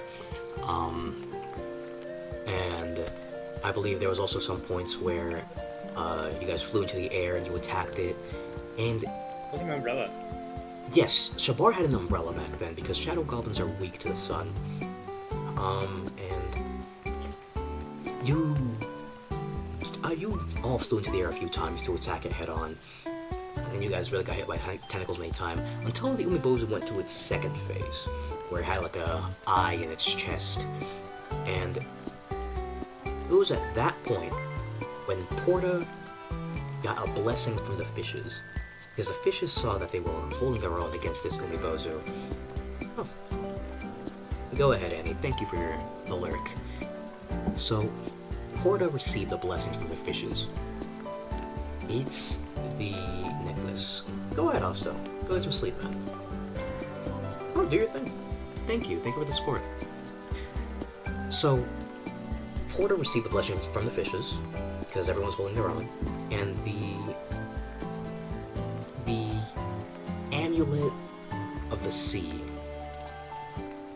It not only allowed him to speak with fish, but he also has an extra level as long as he's wearing it. And the Umibozu tried attacking him with a giant tentacle, but he was powerful enough to catch the tentacle before it slammed onto him. Metal Gear Rising, Rules of Nature style, and threw the tentacle back at it. And then when the Umibozu was down on its last leg, Shabar grabbed Syphilis' dagger, and then he was covered in chromatic yellow from Lumine, and an Eldritch Blast from Porta, and was shot towards the core of the Umibozu, doing a big electric slashing drill that pierced through the Umibozu's chest, destroying its center, which felled the Umibozu. To which Lily mentioned it's crazy that they all got out of there alive. Maybe because that Umibozu was only a juvenile Umibozu. I wonder if that'll be important. And you know what they say? And also, that's horrifying. If there's a juvenile Umibozu, there has to be an extra powerful one. Hang on. Let me...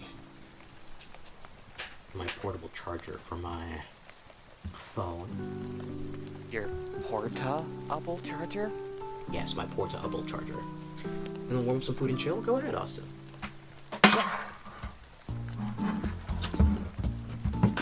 Let me see if I can prop this up well. It's a weird angle. What I should do. Ah. Okay. So, yeah, they defeated the juvenile Umibozu. It was very epic. And Porta got his moment in the spotlight with the rules of nature and tentacle catch, which is, while not as impressive, not really impressive because they all came together to do the lightning drill. But Porta catching the giant tentacle, that was, oh shit, I'm sorry. That was quite aura. That was loud. I'm very sorry, everyone. My phone just fell, that's all. Let me put it on the stand, actually. Sorry about the loud noises.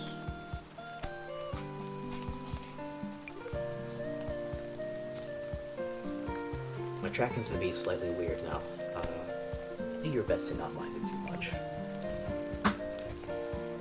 VTube Studio takes up a lot of charge. Okay, so like I was saying, I need my microphone actually.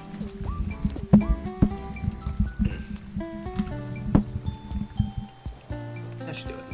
So like I was saying, Lily mentioned that it was only a juvenile, which scared them because again, like I said, there's a juvenile, and who knows how powerful the adult ones are. Now, before they made landfall in the Bezlik drylands, they did some fishing. And they fished up some really nice fish, and one in particular being a very special fish known as the Fish of Luck.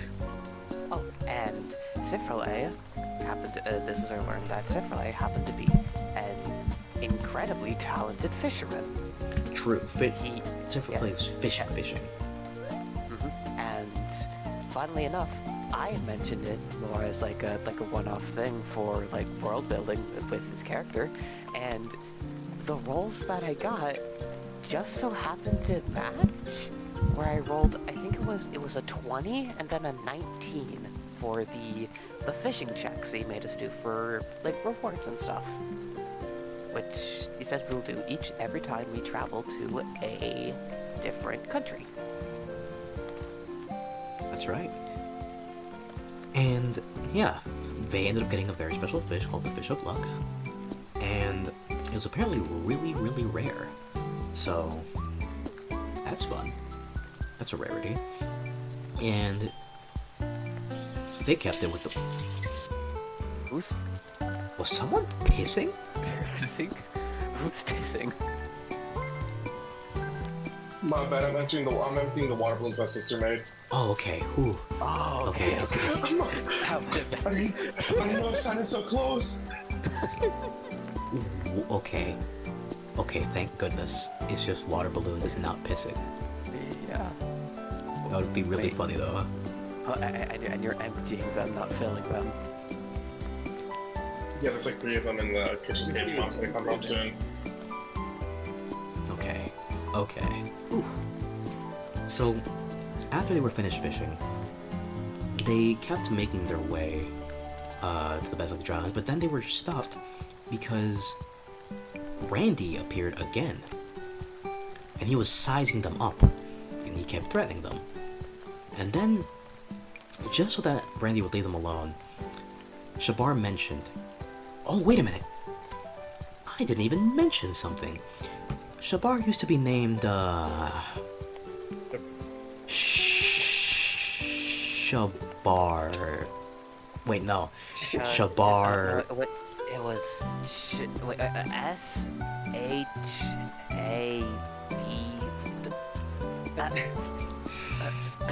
Whenever I think that's I don't know, actually, it was named Shabriri.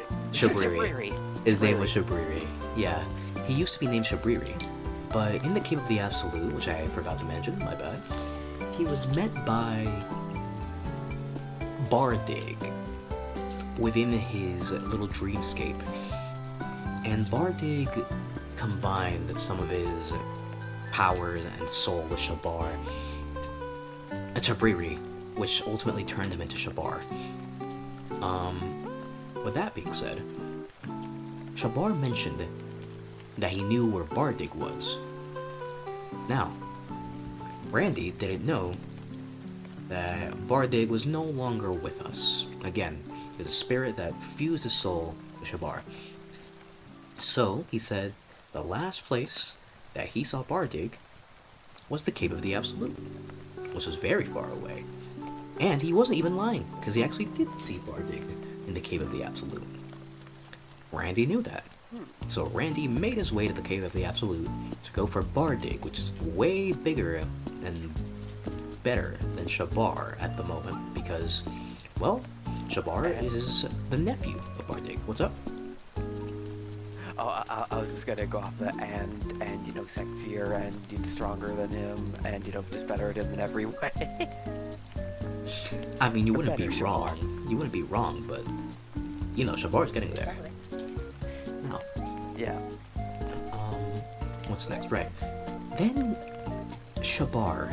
Speaking of Shabar, after Randy got away, they started getting closer to the Bezlake Drylands. Shabar dived into the ocean. While they were still trying to fish some more, and he ended up going really, really deep until he saw something really huge swimming under the water. Not really swimming, like resting under the water. And he got closer, and as he got closer, he got told psychically to not approach. And he still got closer anyway. And he ended up waking up a very powerful thing known as the Abyssal Begotten. We really have yet to experience the consequences of unleashing such a creature. They haven't. Kind of. The Abyssal Begotten. And this Abyssal Begotten came up to the surface, and they roared and screeched so loudly that it knocked them all unconscious, and they washed up on the shore of the Bezalek Drylands at 1 HP.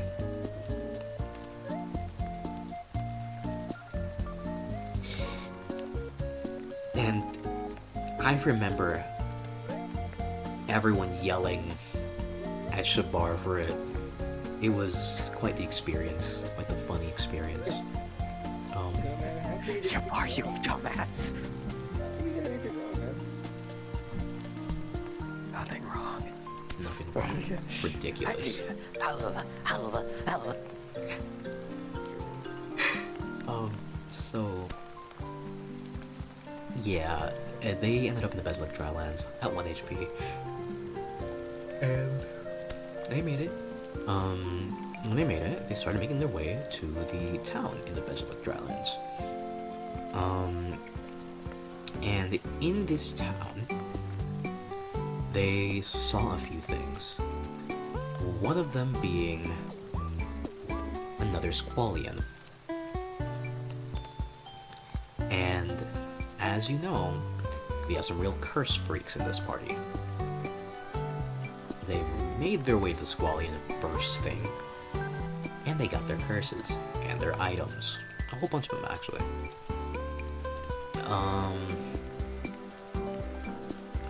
Also, I will mention that they did take the Umibozu's Eye Core. Not Eye Core as in the Blood of Gods, but Shabar took the eyeball of the chest of the Umibozu. So, now, after they got their curses, they made their way to another forge. And inside that forge was Gonzardo again. It turns out that the entire time that it took them to get to the Bezalik Drylands, Gonzardo made it there first after he escaped the explosion in Ekarak. And he had started his own business there. And how he did this will become apparent later. So, he's very timid, very scared, and he doesn't know how anything happened in Ekarak. And it turned out... No, that isn't revealed just yet at this point. He was again very timid, very scared of everything going on. And he told them that one of the highest members of the Cult of Entropy was within the Bezalik Drylands. Now, these higher-ups of the Cult of Entropy are known as High Cards, and they are all represented by a card. This member in particular was the Ace of Spades. And this Ace of Spades was named Johaniel Capular. Sorry for the sound. Johaniel Capular. Oh, that's not how you spell his name. Hold on. Johaniel with an I. Johaniel Capular. A good Motorhead style. We're eating you. Anyway, Johaniel Capular, as you see above me. And he's a high card. He's very formidable, very strong, and Gonzardo is scared of getting in trouble by harboring them, because he knows that they were fighting against Potico, which is also a member of the Cult of Entropy, representing the Joker. And Gonzardo ended up showing them a card of the Ace of Spades. And when they tried to put the card of the Ace of Spades near the Joker card, they repelled each other so hard that it blew a hole in the wall. It was a display that Potico and Johaniel, they did not mix. They're like oil and water. Did not like each other at all. As for what's his name, Gonzardo, he asked about Steve, and they told him that he was killed by Randy in Ekarak during the battle and everything like that, and that Ekarak was also destroyed by Randy himself. And he's like, oh, that's awful, that's so sad, and I'm so sad my brother is gone. And then, immediately after all that grieving, he was told to, I guess, stay quiet and help harbor them. Never tell Johaniel anything. And you guys needed some cash at the time. And I remember you guys saw a flyer for a spider race. Oh god, it's big ants. Now, the spider race was happening because all the horses were eaten by sandworms. So, spiders it is, giant spiders. And you guys are like, oh, shit, money, spider race. So, Spiders. yeah. You guys made your way to the spider races. And you guys have to go through some meticulous, what's it called, inspections before you could go in. I believe that you guys hid your weapons through a bunch of deception checks. And you guys got in. And before that, you heard about this one racer named Big Ounce.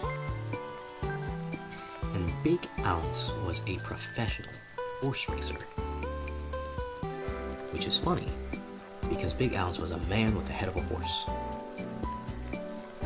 He was a racer, but was also a horse. And you guys had a spider race using a special system, where you guys land on spaces and had to roll dice for the effects. And you guys could place obstacles in each other's way, and then if I'm not mistaken, Porta ended up being the one winning the spider race. And after he won the spider race, he had sex with everybody in the stadium. Wait, what? Does this really happen? That really happened. I don't remember that. Oh my god. I remember. What the fuck? No, I don't remember that at all. What the hell?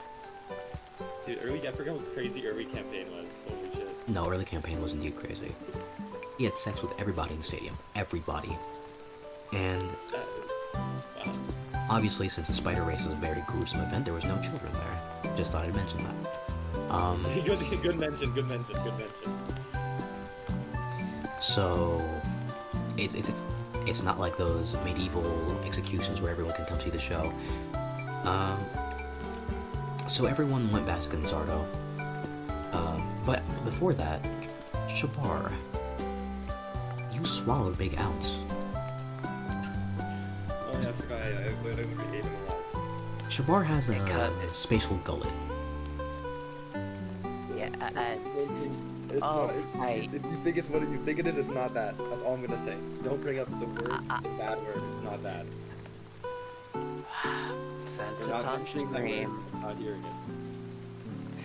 I should mention though, but actually, you know what? No, Lumine Storage will not be mentioned. Lumine Storage will be mentioned, and in fact I will say it. It will It's most definitely be mentioned. Oh, stars. Shabar's gullet is not Vor. I'll just say that. It is not. It is definitely not. Samuel Lamine, it is not Vor. Can yours even be counted as? Never mind. Yes, Yes, it can. Not go over it. Let's not go over that. Yeah. Let's not get into the specifics. Let me know when I can start talking about it. Never. when I leave the call. So the party went back to Gonzardo, except for Porta, which was too busy getting laid in the stadium. And on Porta's way back, he encountered the Squall, and the Squall told him that Johaniel has started actively looking for you guys. And I'm pretty sure that at some point you were confronted by Johaniel. No. When you guys walked outside of the forge, Johaniel came to you guys in a carriage, and that's when he was pretending to not know who you guys were. And it was at that point that Shabar took the advantage to pickpocket him, and he ended up stealing a strange orb. I almost got his Trident. Trident, It was Trident. It was a Trident. soulbound though, so I couldn't get it. Exactly. Now, Johaniel's also had this strange orb in his inventory. A strange orb that sucked up all the life essence of anyone touching it. So this orb was stolen, and then Shabar told Gonzardo to make him a special weapon just for him. Gonzardo said, hey, it's gonna cost you. Porta said, hey, Arcane 90s, you want these? And he's like, oh my god, are those the fabled Arcane 90s? They're shoes, by the way. And Porta's like, hey, you can have them. You make weapon. So? Did the Arcane 90s even have a special effect? No. They were just fucking baller. They were just baller. That's all it was. I remember I gave Gonzardo every magical item I had, and basically all my money too. Yeah, on top of that, you also gave Gonzardo some of your money, not all of it. And every magical item that you got from the Squall shop, except for the flute, I believe. Yeah. And Gonzardo said this is going to take a very long time. And It did. you also gave Gonzardo the orb, which ended up with you finding him passed out because working with the orb sucked up his life essence. But he still used it. He still did his thing. And he still incorporated it. No, he didn't incorporate it. You kept the orb, I believe, until. Yeah, I think I fed it to some. No, definitely. And Gonzardo started working. And when you guys left the forge and then came back sometime later, you found Gonzardo and the Squall getting it on. It turned out that the Squall was Gonzardo's wife the whole time. Which was a reveal that nobody expected at the time. That was so funny. I mean, hey, bro. Oh, It's something. It really is.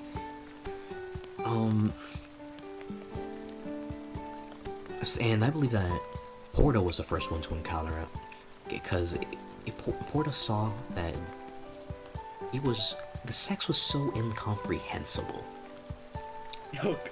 and he just couldn't make out what was going on. It was crazy. It really was. I really forgot how crazy old sessions used to be with this bullshit. It's true. The old session had some leniency. This was all like a year ago by now, by the way. It's true. It was. Wow.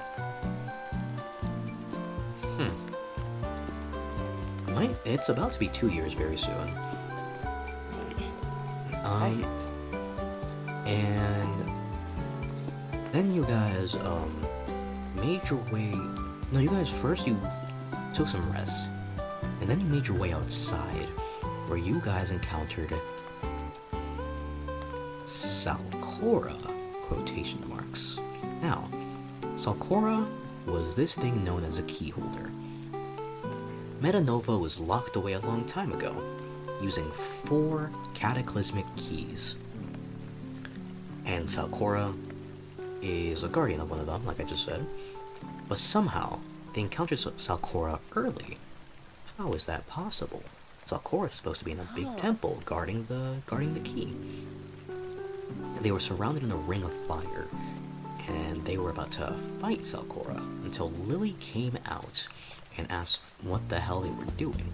Because Lily was still in the shop, but not the shop, the forge, but they were outside of it. And they're like, oh, we're fighting Salcora, we're surrounded by rings of fire. And they saw Lily go through the ring of fire, and they were like, what the fuck is going on? And she's like, you guys are fighting nobody. It turns out that Johaniel has the ability to manipulate illusions. And Salcora was one of the illusions. So, Johaniel, afterwards, after he got caught, he was like, hey, that was strange, wasn't it? Ha ha ha ha ha ha. Anyway, I'm inviting you to my mansion for dinner. And What a... he kept insulting Cifrele, because he did not like Cifrele at This all. way is the most evil character in the campaign. He is not. Cifrele was a very I am evil soul. not. Genuinely scary how evil he can be. Also Oh. known as the Antichrist. It has been quite the social norm that the racial slur term flocker for Owlins has been normalized as to truly describe Cifrele's depravity in his actions. Yeah, exactly. Johaniel was a very nice man. One day, he met the very mean Cifrele. He was very nice to his daughter. He was very nice to his daughter. He loved his daughter a lot. Which is actually true now that I think about it, goddammit. Okay. We'll get to his daughter in the second half, because that's exactly what we're gonna get to. Johaniel led them all to a carriage, where they all made their way to his mansion. They had some discussions, it was very, very uncomfortable. And then, they pissed him the fuck off. To the I forget point... how he did it though. you guys like rage baited him somehow? I think it was through me and Shabar. Or was it Porta? Probably. It was probably. I think I can remember it also being Wait. Porta. Also, when being served dinner, No. Sifrele was served bird seed. Oh, we haven't reached that Not yet. allowed to bring up. We're not allowed to bring up the orders. Wait, what? Why? What? Who means order? Oh, okay. Hang on. We're not at that point yet, but we're gonna get to that. Yeah, come on, it's no. canon. We have to bring We're gonna bring it up. We're gonna bring it up. We're gonna bring it up. I'm banning it. I'm banning it right now. No, it's canon. It's canon. We Yeah, have to bring Necro's gonna it get up. canceled, bro. We don't have to say the exact term. It's up to Necro. Okay, we'll get it when we get there because we haven't reached the mansion. We haven't reached the mansion just yet. You guys are still in the carriage. And we are also on a Twitch stream. That's what I said. I'm sure everything's gonna be fine. Now, you guys are still in the carriage. You guys made him angry to the point where he was about to fight you, but then he calmed himself, remembering his mission. And you guys arrived at his mansion. You guys are greeted by his daughter, Penelope. Now, Penelope was genuinely and actually a kind soul. She was always shut in, so her way of speaking was a little bit strange. She was never let out, no matter what, and her education came from within the mansion. It was kind of sad to see. Her dream was to get out into the world and learn some more.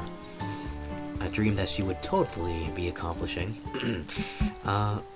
Anyway. What do you mean? You guys, got close to Penelope. Porta flirted, of course. She was 19. She's 19. His daughter's 19. Just want to mention that.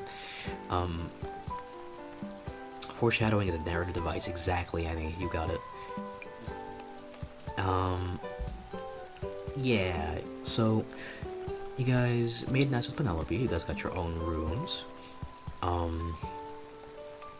And I'm pretty sure that it was at some point that Lily told you all that you guys need to destroy Johaniel, but at the same time keep Penelope safe. And Sifrele took this moment to see if he could find a white book that belonged to his people within the library. And So yeah, Penelope mentioned something that when Sifrele asked about if a star symbol looked familiar, since he was curious about Johaniel's strange hostility towards him. it's true. Some real prejudice from Johaniel towards birds and bird people specifically. The evil birds. Johanna was a deep empath. He could sense Sifrele's evil intentions, internal malice. And yeah, I will mention again, because I mentioned at the start of the stream, several of these people were all wiped out. And he didn't really know why, and every single time he tried to remember his people or his island, he got a splitting headache. And just couldn't remember anything. It was like the memory was erased, but the hole in the space in his mind where it wasn't. So it was like there was an empty void, which he knew was there, but couldn't remember what was there. But basically, wild-ass magical dementia. Couldn't have said it better myself. So, Or dementia, amnesia, that type of thing. exactly. So Sifrele went looking for a book like this, and it was really dark, so he ended up grabbing a book he thought was the book. It was white. And when Penelope caught him, she asked, "Why did you steal a math book from the library?" Which really pissed Sifrele off. I don't remember this actually. Did this happen? That did happen. Yes, I remember it. And that really pissed him guess- off because it sort of made him exasperated. Just like, damn it. Yeah, like, damn it, I thought I had it this time. Right, yeah. So, then, you guys were invited to dinner.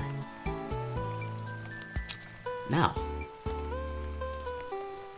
oh god. Okay, Cifrele was given bird seeds to eat. Very prejudiced thing. And the thing is, Cifrele was pretty ticked off about it. Didn't stop him from eating it though. He did crash out a little bit, but he did eat it because even though he didn't want to say it, he actually does enjoy them. Exactly. So, Lumine ordered something a little bit extra. Oh god. Lumine, One could say some additional Protein. condiments. Ew. don't, somehow condiments is worse than protein. Cifrele. That is so much worse. I'm just gonna say it outright. Lumine asked the chefs for a bucket of horse semen. Why? Genuinely, why did you think of this?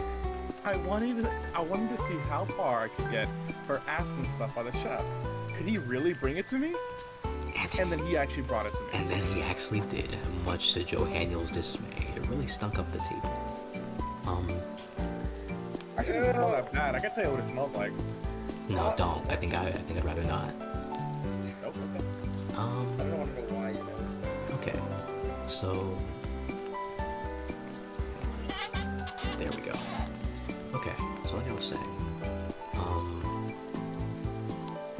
hang on, I'm adjusting my light right now. To anybody listening, how do you know Lumine did not ingest any of the? Yeah, no. It was not at all for his pleasure. No, No, nothing. It was it not was for my just, pleasure. It was more used like a weapon. He turned them into horse semen bombs, if anyone's curious.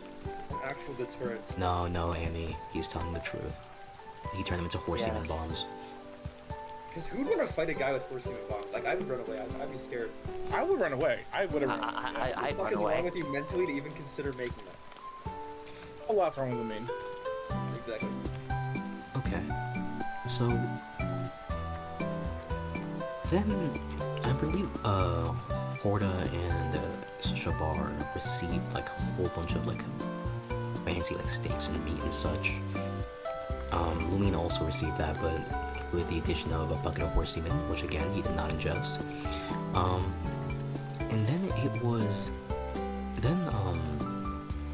Johaniel got up from the table to do something, which left Penelope and the rest of the guests and the guards and the butlers over there, you know, giving them food and such.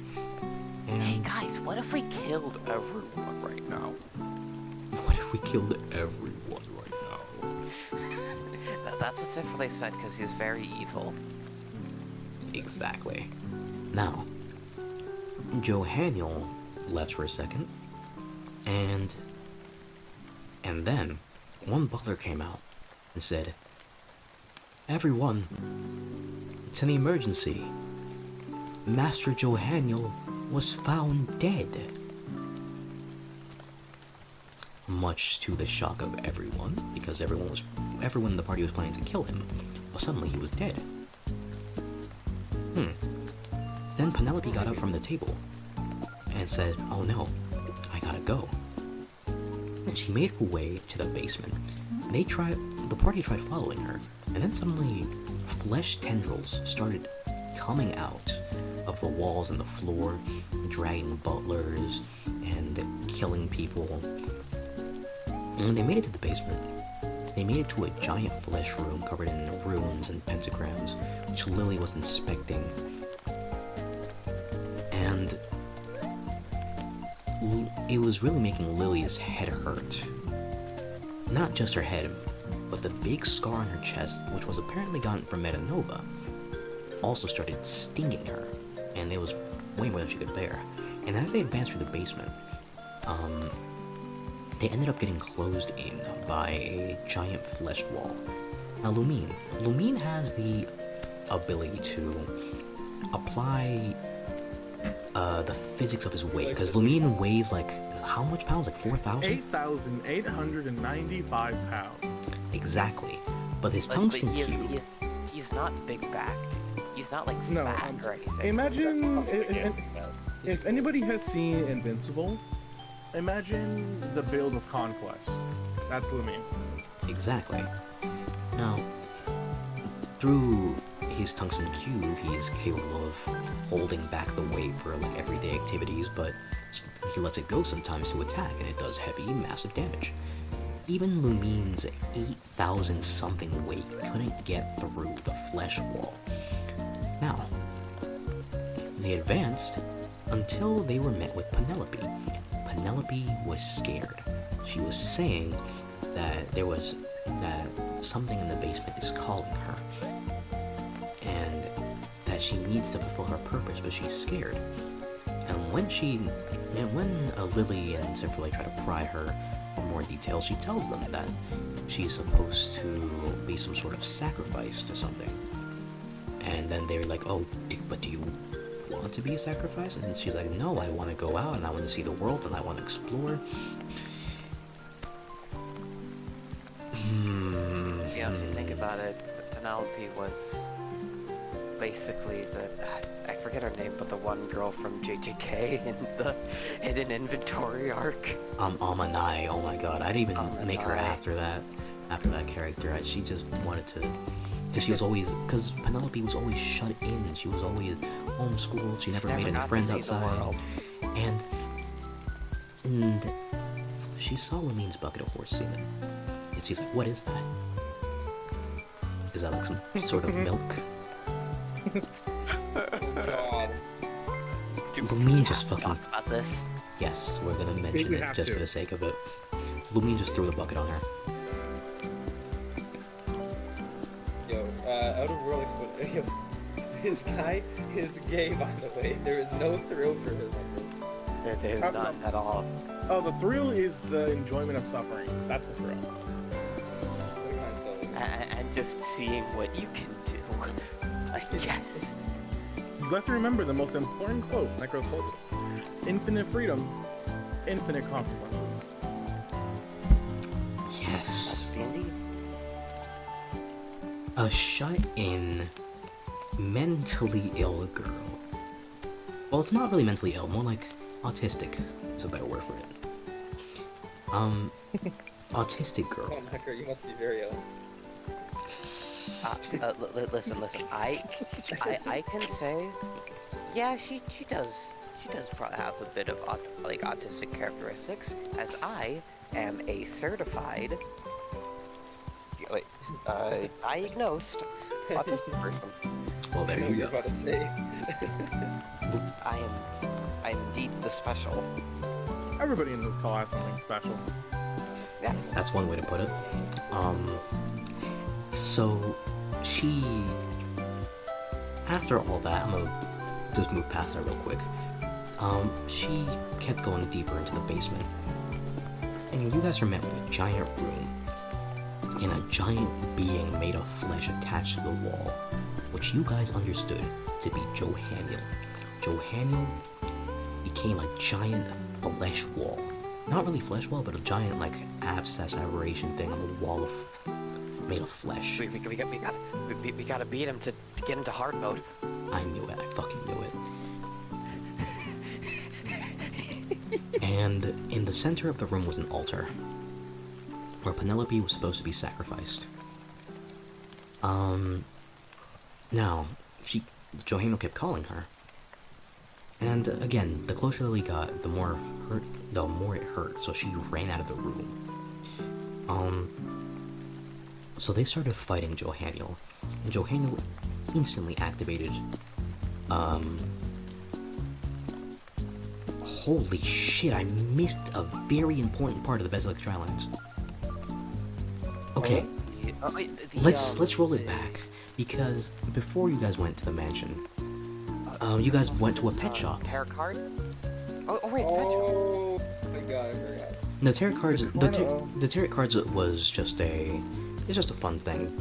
It was actually just random tarot cards, but you guys went to the pet shop and Lumine got a sort of like salamander thing.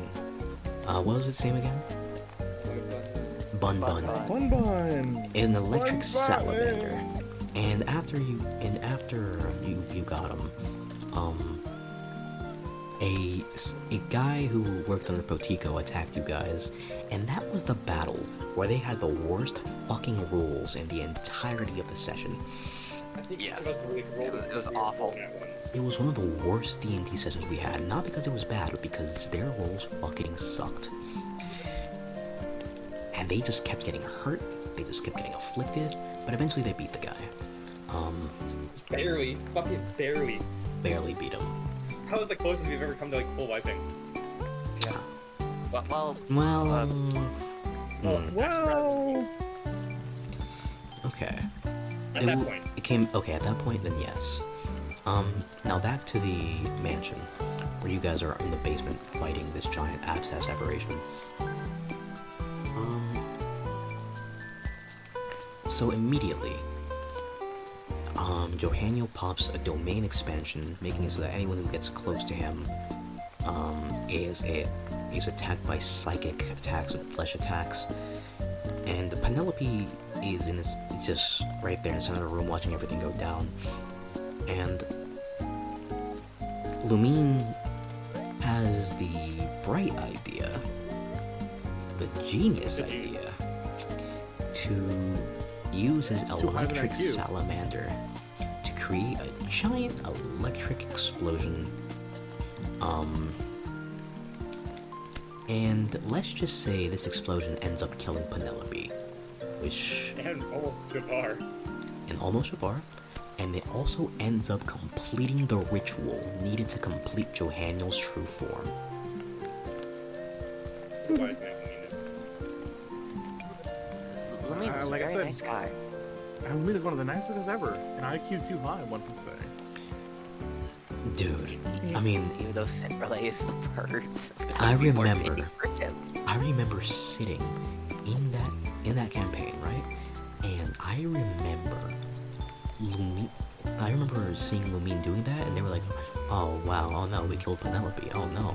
But they didn't understand what happens if you kill Penelope, even though I mentioned that she was a last sacrifice, that last piece, which was a sacrifice for the ritual. And I remember revealing it. They were like, "Oh no." The price had to be paid, okay? Something had like it. Look, it was a not even a misinput, calculated input. And of course, it was just, oh, Penelope dies. They're like, oh no, that's too bad. Oh well, I guess we gotta kill Johaniel anyway. No, it's I mean, I was a bit more distraught over it because I felt really bad. of course Penelope got sort of close to you guys. And Zeph really did promise to like get her out of this and show her the stars because of how important they are. That's true. And I remember Porta using the divine dogs to fight against a giant aberration, and the divine dogs were sort of obliterated by the giant electrical explosion. It was quite the thing. And then when the full form was completed, Porta got on the giant electrical bird, Nue, and you guys had to fight Johaniel in his true form. And since he was just freshly in his new form, he wasn't that experienced, and he was sort of squishier than he would be if he had more experience with I it. think that's a fucking fraud, bro. That's all I gotta say. Hey, I'm just saying, the only reason you guys managed to beat him was because he was drunk on his own power, thinking he needed more. The only reason he was able to beat, he would have a chance is because Bardig led him, and Shamugged it. Oh my god. Speaking of Wait, Bardig, he's drooping.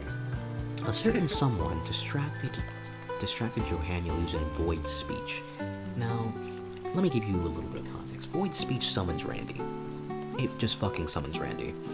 But it also makes my words like reverberate or appear wherever I want them to. True. And, of course, Fucking Echoes Act 1. it distracted Johaniel. and you guys attacked him some more Yeah. until he actually started putting some paws on you, and then that's when Lily came out, empowered by the ritual as well somehow, and she had this new like black form where she helped beat the brakes out of Yeah, we Johanna. straight up called it a devil trigger, I can't even lie. Yo, Lily, is that fucking blackface, dude? My God, kind of. Just her hair and her clothes became black, just so you guys know. But Okay, no smiling friends, but damn. wah, wah. So you guys ended up beating the shit out of Johannion's new form, and Porta smoked his ashes in a cigar, and then you guys ended up taking his trident. Now his trident was also a guide to the other cataclysmic keys. I mean, not the other, just the cataclysmic keys in general. And one of them was leading towards the temple nearby, which was the Temple of Salcora, the real Salcora, not the illusion. Now, as they made their way out, they started exploring the mansion, which was now littered with dead bodies of butlers, and they stumbled upon Penelope's diary. Now, Penelope's diary talked about a whole bunch of stuff, including her experience seeing her father come back after releasing something known as the Song on the Owlin. Now, the Owlin is Cipherlay's race, which again was wiped out. Johannio came back from the voyage, beat up, but he laughed, saying that the Song would take care of the rest. Now, it seems to sort of explain his disdain for the bird people, as he was very badly bruised and beaten by them. And We fucked them up, crazy style. yup. And yeah, Penelope also talked about a dream she had. A dream she had pertaining this very party.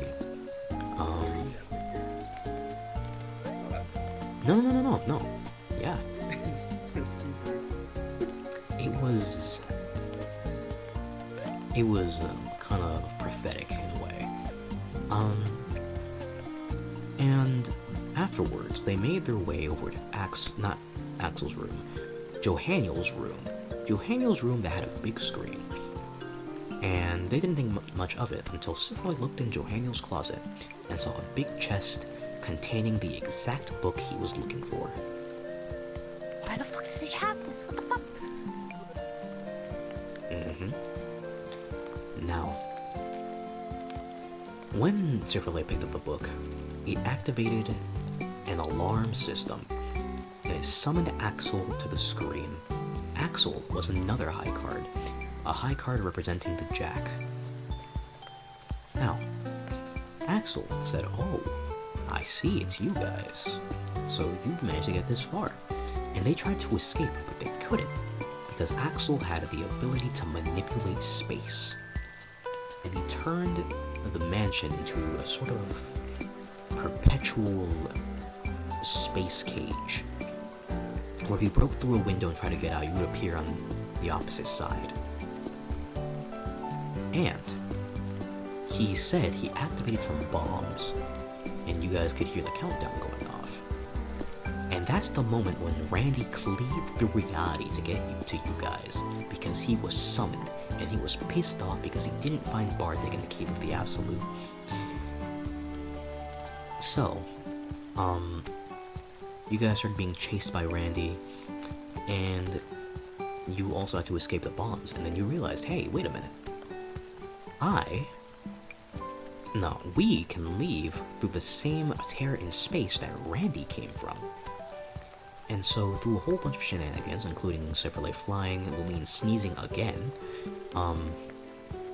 you guys managed to escape and leave Randy behind in the spatial mansion. And once you guys got outside the mansion, you realized that the mansion was actually destroyed, and what you guys were in was a special sort of domain. Not really a domain, but like it acted like a domain.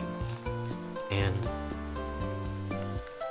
Sifrele made a grave for Penelope where he put the crown of flowers within the grave. The crown of flowers was a gift that he got from Lily at the very beginning of the campaign. And Penelope was honored there. And that's when they got in their Flintstone mobile again and started making their way towards Salcora. Salcora, so they could receive... Wait, no, I think it was, Sifrele kept the flower crown. He more just like plucked a flower and put it on her grave. Oh, okay. I see. Actually, I forgot. He still has the flower crown on. It's wrapped around his hat, if I'm not mistaken. Yeah. Okay. So this one you guys started making your ways towards Salcora.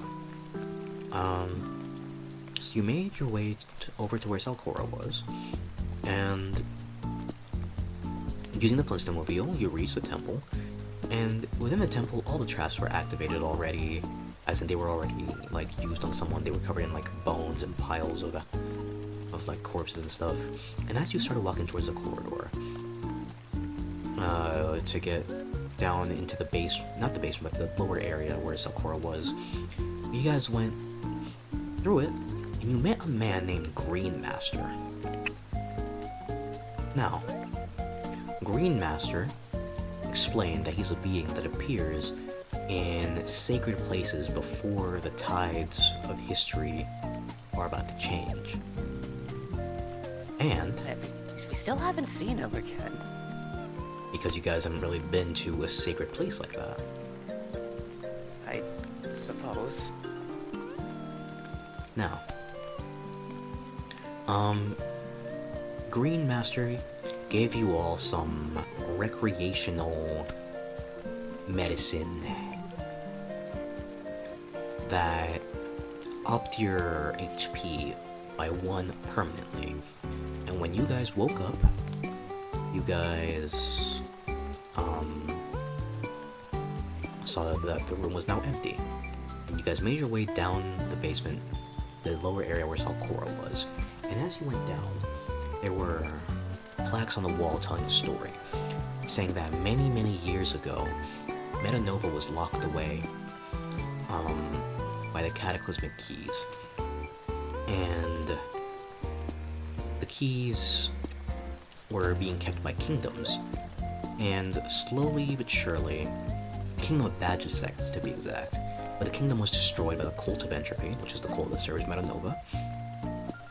And they kept stealing the keys. Now they have 3 of them.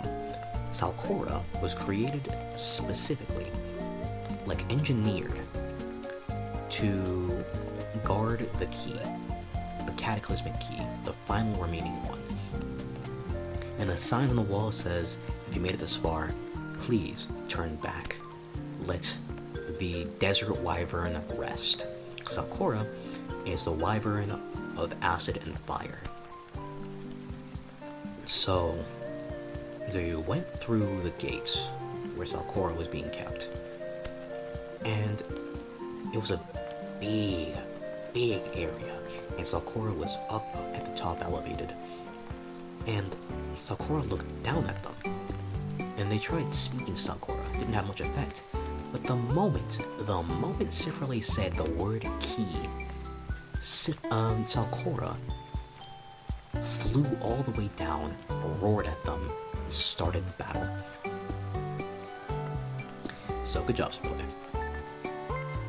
Kill yourself. In Minecraft, of course. Yes, in Minecraft.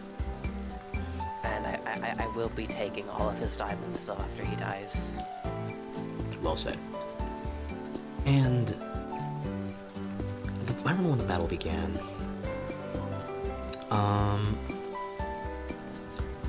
Immediately the battlefield kept changing into like swirling, burning sand. Porta had to get on his new way and attack with electricity. Sifrele had to fly into the air. Lily had to use her tentacles to fly, and Shabar was carried by Lumine. if I'm not mistaken. There was a Sifrila carrying Shabar and the Lumine flying on his own. Because again, Lumine is an Asimar, so he has his own wings. Oh, go ahead. Thank you for joining us, Annie. Thank you for being here. And we'll probably end the stream after I explain everything that happens with Selcora. But Alright. and we'll definitely get back to this in a future stream. So you guys started fighting with Selcora, and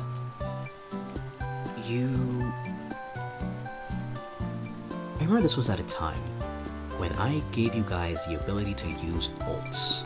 You guys made your own ultimate attacks and attacked with them.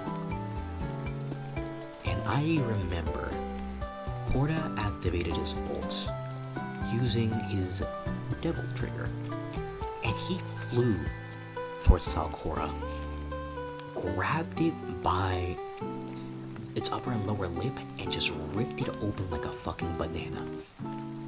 Right, like... If it wasn't you know, made of yeah? Necro, do you know, Paper Mario the Origami King? I do know it. You know the stapler The stapler boss fight. finisher? But Mhm. the finisher with the origami hands is what I imagine happened to Selcora. Just entire jaw like snapped. And not only that, but he also blew off its head right after. That Devil Trigger was devastating. If Selcora wasn't made of acid and sand and fire, it would have definitely been dead. As for what's it called? It's not really a D&D campaign. It's sort of explaining the D&D stuff that's been going on for like a year and a half. I'm just telling the story of it with my party over here. Not really party because I'm the DM, but my players. Also, hello Eggsync. How you doing? Hey, wait a second. It's my name. I'm Egg. Yes, so we have 2 eggs now. Now, Which is the real egg, though? your plaything. Exactly, these guys are my playthings. Couldn't have said it better myself. So, they were fighting the Desert Wyvern, right? And I remember there was a moment when, oh my god, thank you for the 30 bits. Unfortunately, the TTS isn't on right now, so I won't say that you're the real egg, but I believe it now. I think you're the real egg. No, I'll roll him off crate and I'll get a... Oh, wait, They're it's deactivated. unavailable. Thank you for the 30 bits, Eggsync. You're the best. Now. Oh, holy shit. Thank you for the 50 bits, Malavacha, aka Lumine. Thank you, Alan. Thank you, Mala. Uh-oh. That's just more bits. It's more bits. I guess this egg is the real one. Sorry, Eggsync.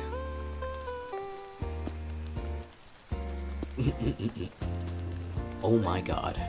Never mind, Eggsync is the real egg. What? I'm sorry, I don't make the rules. No, wait, hold on. You see Eggsync here? Yeah. It's leader, but no sub. I'm a Prime subscriber. 2 months. 2 months. Holy shit. Thank you for the 100 bits. Oh. You know, Jesus Christ. Oh god. Thank you, Malavacha. I guess this egg is the real one after all. No, he's not. Oh, okay. What can you do? You have neck for more money? Bro, don't you dare. Save your money. Yes, there you go. You have indeed been bested. It seems like it's a little bit more than a stalemate now. That's not the Thornton ring, is it? Holy fuckity fuck. Ooh, sucks. Yeah. Thank you for the 2 okay, subs. you know what? Eggsync. I only Never gave mind. it, Eggsync is the real egg. A hype train? No fucking way. Yeah. The hype Hype train. train? We got a hype train on this. An egg sink Those gifted a heavy- tier 1 to big egg. It's egg, and eggy. Egg, and eggy, there's no way. It's true, you have gifted us a total of 7 subs. You are crazy, man. Thank you. You're the best. Thank you so much. And egg, you just step your game up because you're not egg. Look, I haven't had my disability funds. I can't give Necro money. I don't have any money. Sorry, guess you're not the real egg until I get more money. Sorry, I'll egg. push the hype train. You know, for someone called egg, I really need to invest in my little nest egg.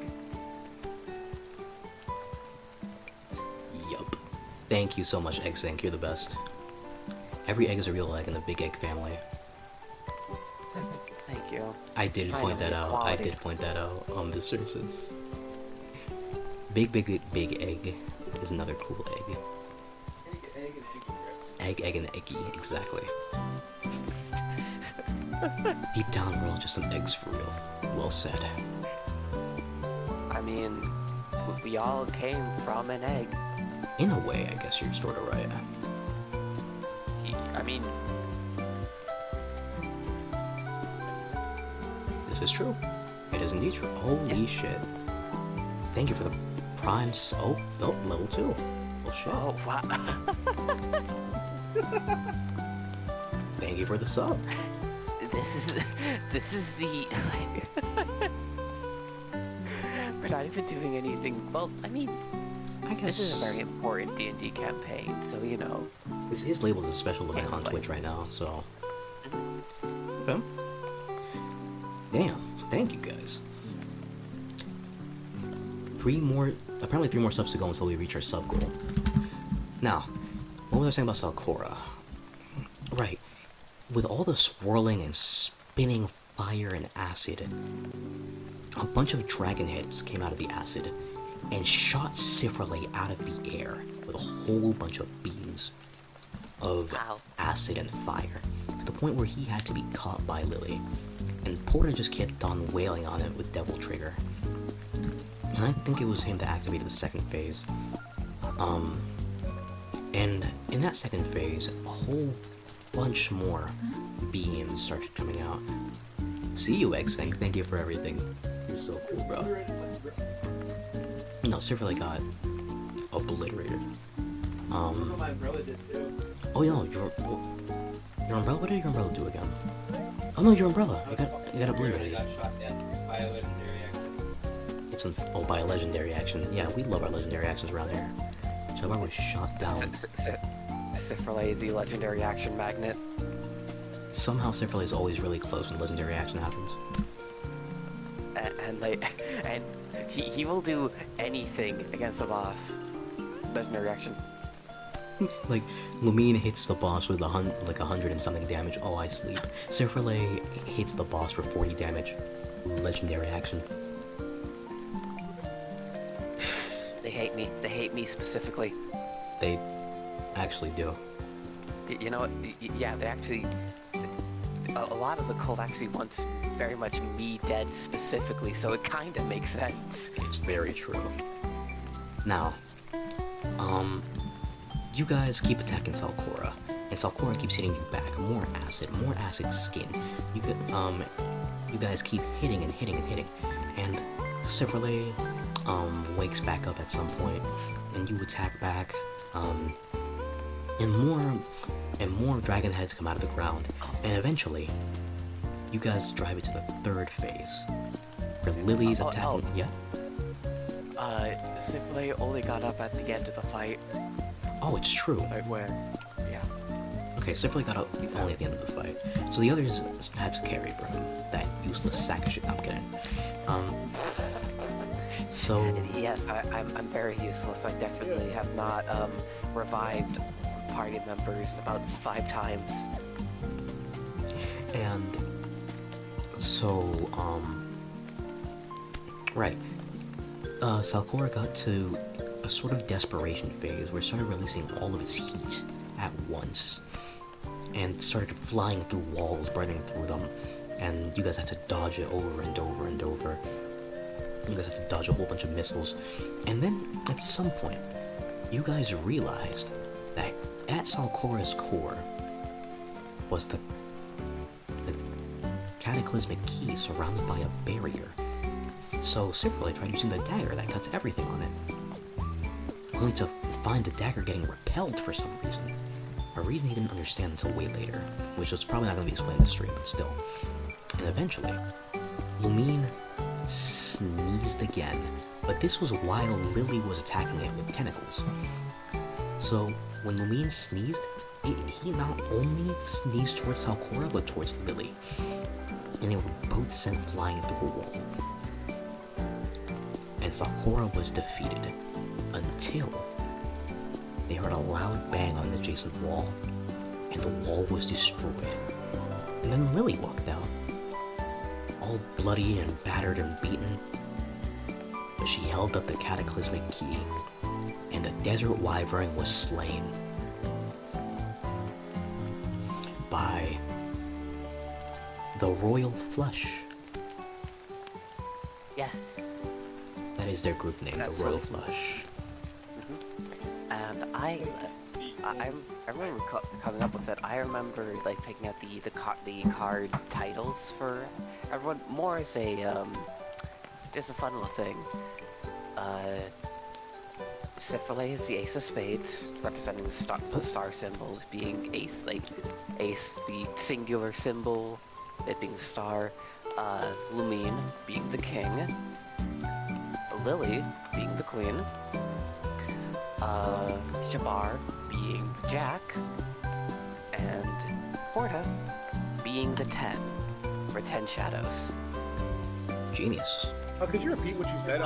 Sorry, my headphones were bugging. Oh, I was, Jack, close to kind of like Jester, just a wild card guy. I guess the Jack does get confused by with the Joker a lot. But yeah, I was more just saying like, just, you know, Necro was calling it Royal Flush, and I was more saying just like what I had like headcanon for the Royal Flush, each of the card, like, who is each card in the Royal Flush group. Sifrele being the ace, Lumine being the king, Lily being the queen, Porta, Shabar being the jack, and Porta being the 10. For 10 shadows, right. Okay. I can read. Okay. Now, with the explanation of Salcora being defeated, I believe the stream is indeed coming to an end. I'd like to thank you guys for joining me and helping me explain the story much better. Couldn't have done it without your help. And thank you for being part of my dream. So, Yeah. with that being said, Necro Knights, I will see you next week for a whole bunch of shenanigans. For now, I will bid you all adieu. Corona. There aren't many people here right now, so I don't know about a raid message, but let's see what we're gonna raise. Sure. Gerona. You're not raiding Gerona. It's my Gerona. Oh, this? It's my Gerona. Who's on raid? Peso's on. What the fuck?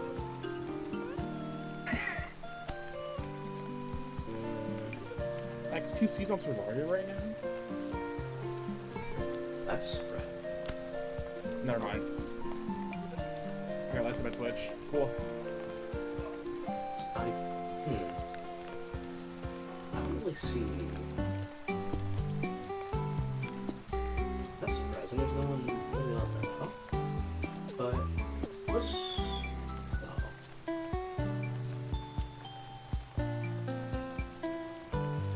Huh. Shocking.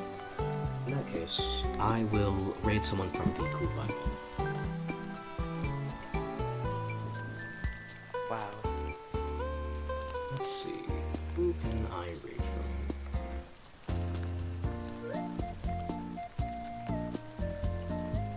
Oh. I see.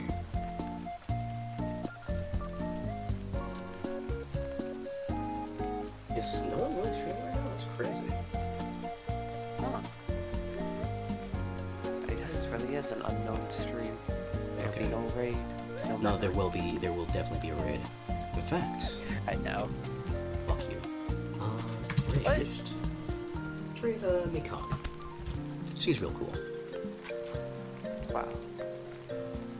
I know who that is. It's another VTuber who's a capybara. Oh yeah. That's awesome. You guys have fun raiding her. Let's see. I guess if I want to have a raid message, I can. Let's do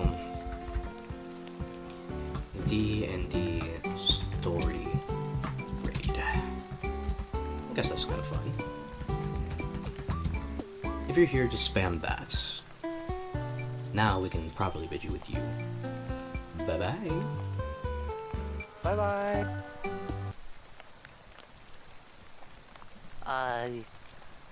Yo, end it. Wait, end the stream. End it. Or End it.